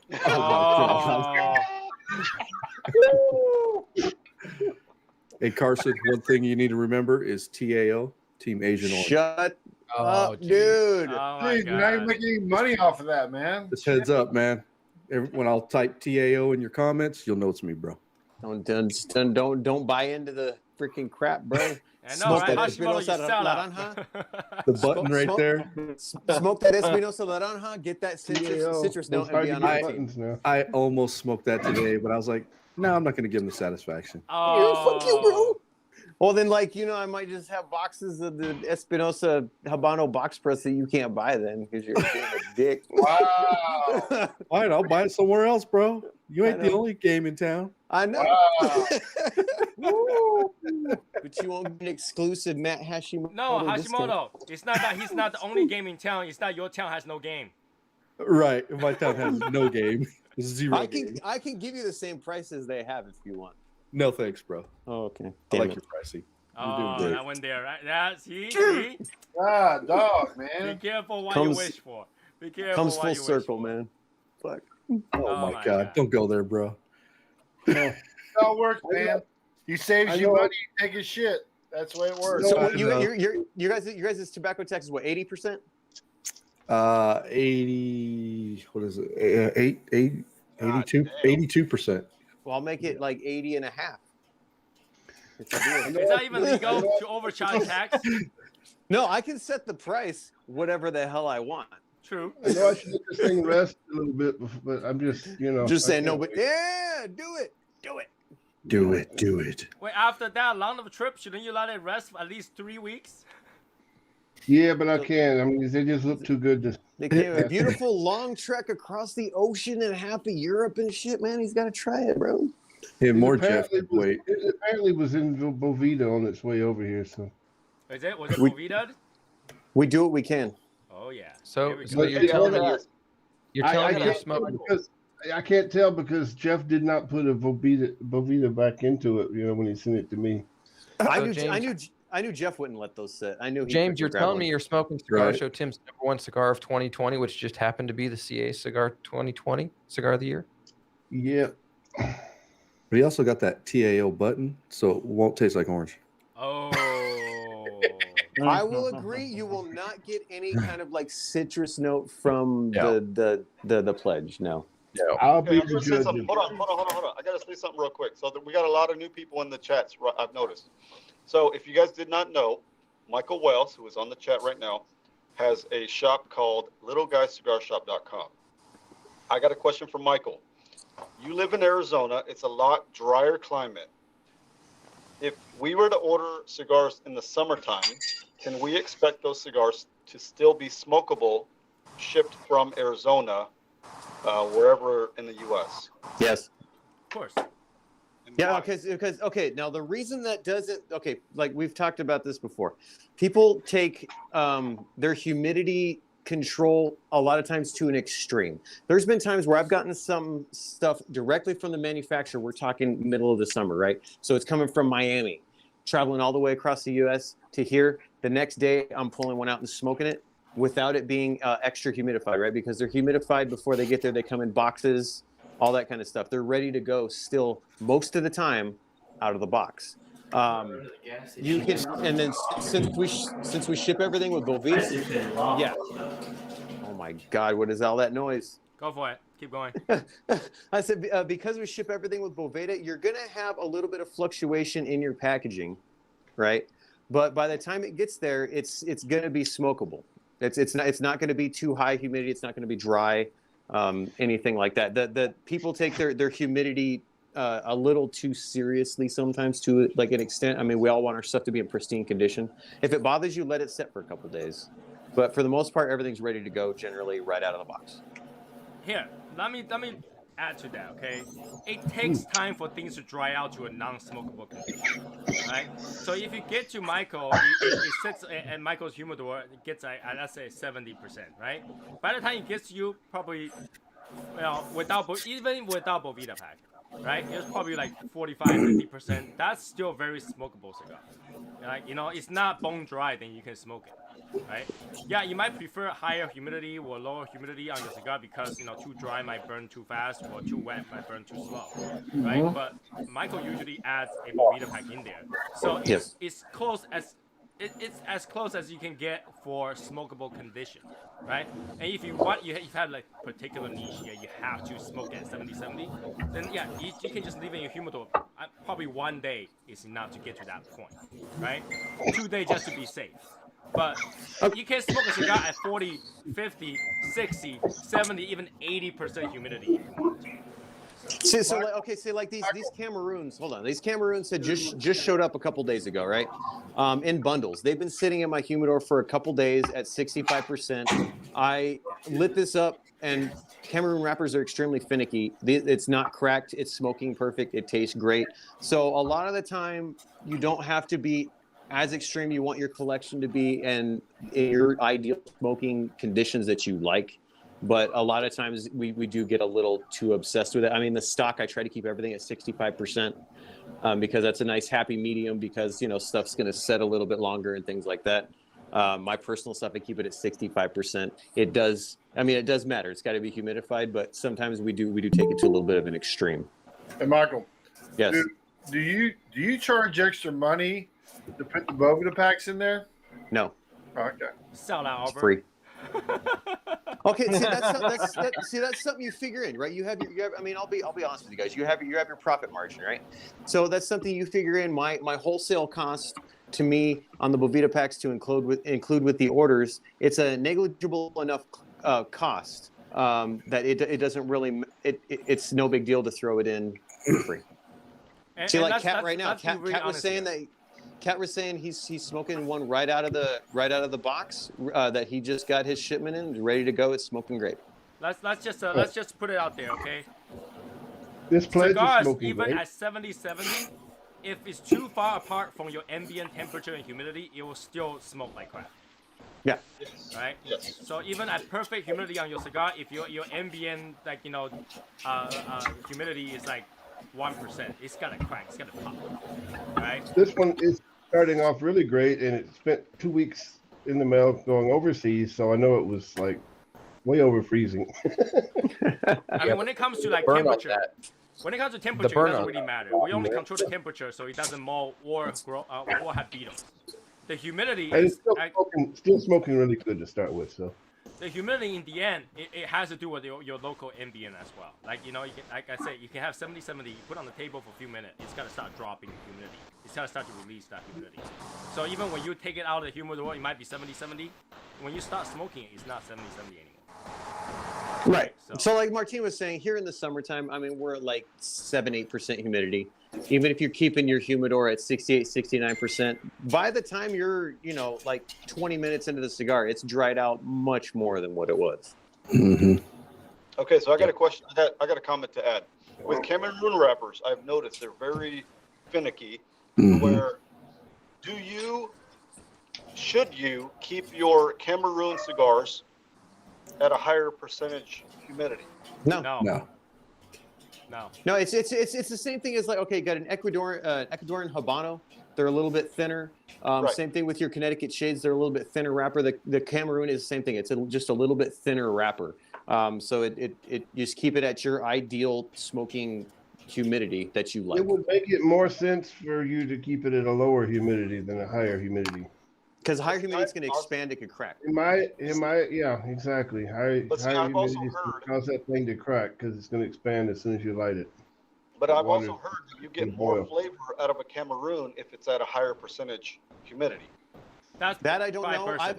I've personally gotten more flavor out of keeping everything around 65%. That's where I keep mine. Yep. My humidor set at me too. 67. Hashimoto, right your now. mic was super loud. Super loud.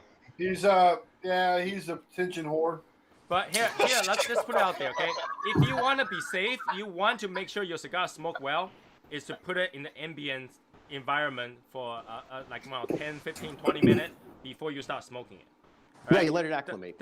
People that are in colder climates do that all the time. It's too much difference. It doesn't matter what temperature it is. If it's too much difference between the cigar and the ambient, when you start smoking it, you gotta have issues. That's just what it is.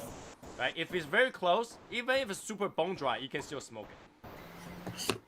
Well, I got about a 20 degree, 25 degree difference right now between my humidor temperature and outside here. I'll say that has a really nice USA grown, like Connecticut Maduro wrapper, which is going to be a lot thicker. So your likelihood of temperature affecting it as much, of course, it should be less. Yeah, exactly. Yep. A good example, like if you want to think of an example, it's like try to smoke a cigar in the rain. Even if you're covered, the burn is gonna suck because the difference between humidity and the ambience versus your cigar is too different. So, that gets wet. Fucking cigar gets wet. Yeah, it gets the ambient setting between the cigar and the actual setup is too far. Well, see, and is my microphone too loud still? A little bit. A little bit, but that's okay. That's okay. So, like me and Josh, we smoke outside in the snow. I mean, it's covered patios, but still, it's the temperatures are way low. You know, obviously our humidity isn't crazy like Travis's, but you know, we get problems that happen with our cigars, but we just power through it and just suck it up. Quit bitching.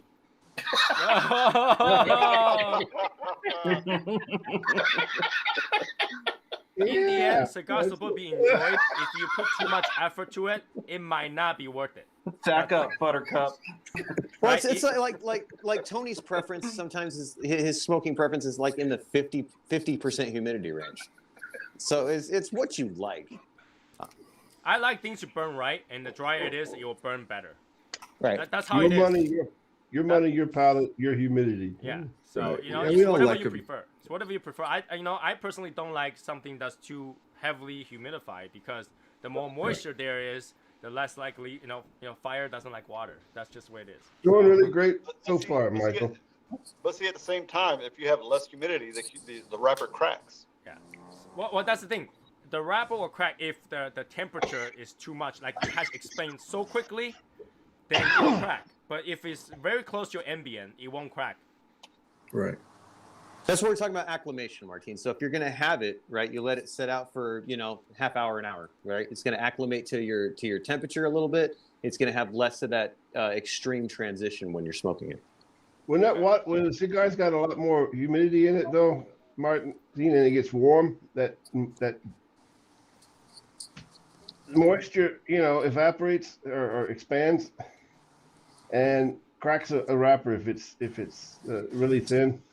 Yeah, I've had that issues with like Connecticut's in the morning if it's wet here because it's rained or whatever.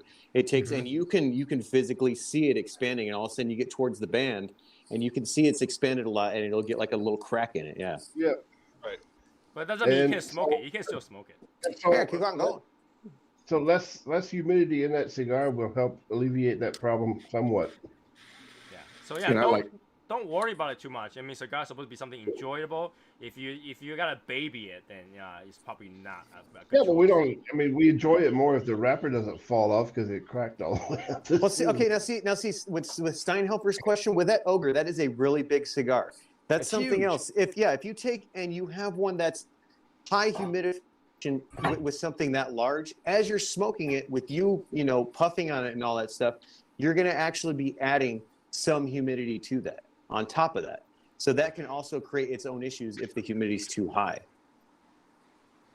So yeah, there is multiple different fucking elements to that. So the best way is Thomas like Smart was totally different today. what? What's different? It's complicated. He did something with his hair. Huh? Who, Thomas? Thomas, yeah. Yeah, he's been letting it grow out, man. Yeah. He's just letting his hair down. He's just being comfortable, Fucking lying, man.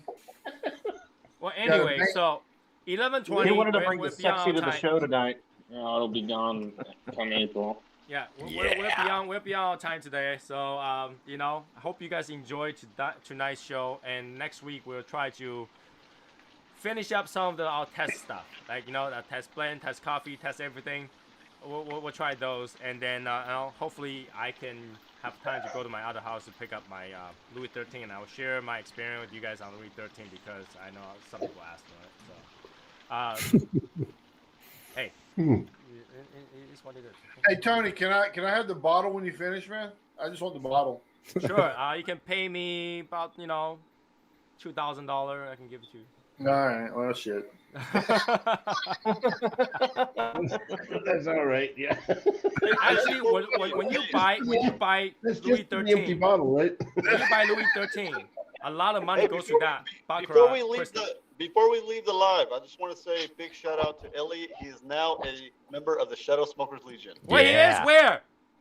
So Carson, Ashhead Cigar Junkie, is Elliot Frank on Facebook. I shot him an Instagram message. Martine, I know you said you were going to. I was like, I'm not going to wait. I'm just going to throw him in there. So I shot him an invite to SSL, and he is now an SSL member. So Elliot Frank is Ashhead Cigar Junkie. Yeah. Welcome to the before SSL we Legion. go anywhere. Did you tell him Discord? Yeah. Don't you know we talk about this nowadays? Yeah. Before the 90 days up, you throw Discord invite instead of Facebook invite. You did it wrong, Tim. I'm sorry, what? You did it wrong. We did it wrong. What's a Discord? We talked about this. For new I'm member disconnected invite, with you're Discord. supposed to give them the Discord Did it invite. wrong. After the 90 days up, they get to the Facebook. Hey, I'm Clearly, I didn't see that. Tim, man, you didn't watch the 2-hour live last week? Yeah, my bad. Yeah, somebody throw a Discord invite to him. So his name is not. I'll send him the rules. So his name is not Carson. No, it's Elliot Frank. Yeah, it's not Ash yet either, just so you know. And also Martine, isn't Cigar Head? Is it Fred? Fred. Wait a minute. Is Martine? Wait, okay. Let's not go off topic because I need to close this tonight. Anyways, Elliot Frank, make sure you read the rules and do the intro because I'll kick you out in 2 weeks if you don't do the intro. And then join the Discord because that's where you're supposed to be for 90 days before you go to Facebook. What? Who's I'm a Noble rule House? breaker, obviously. Who's Noble I like House? getting my hand slapped. Who's I Noble didn't know House? that you changed their name. You know, I thought that Who's Damn, Noble House? Martine might I not gotta be find the Martine. rules. I gotta find the rules. What? Send it to him. What, Evan? What's going on? What's Noble House? And am I the only one that thinks that Thomas looks like Stevie Ray Vaughan? I was thinking Jesus. So. Well, anyway, everybody stop. Everybody stop. YouTube side, we're done for the night. Gotta go to the after show. So we'll chat in the after show. You guys have a good night. I will see you guys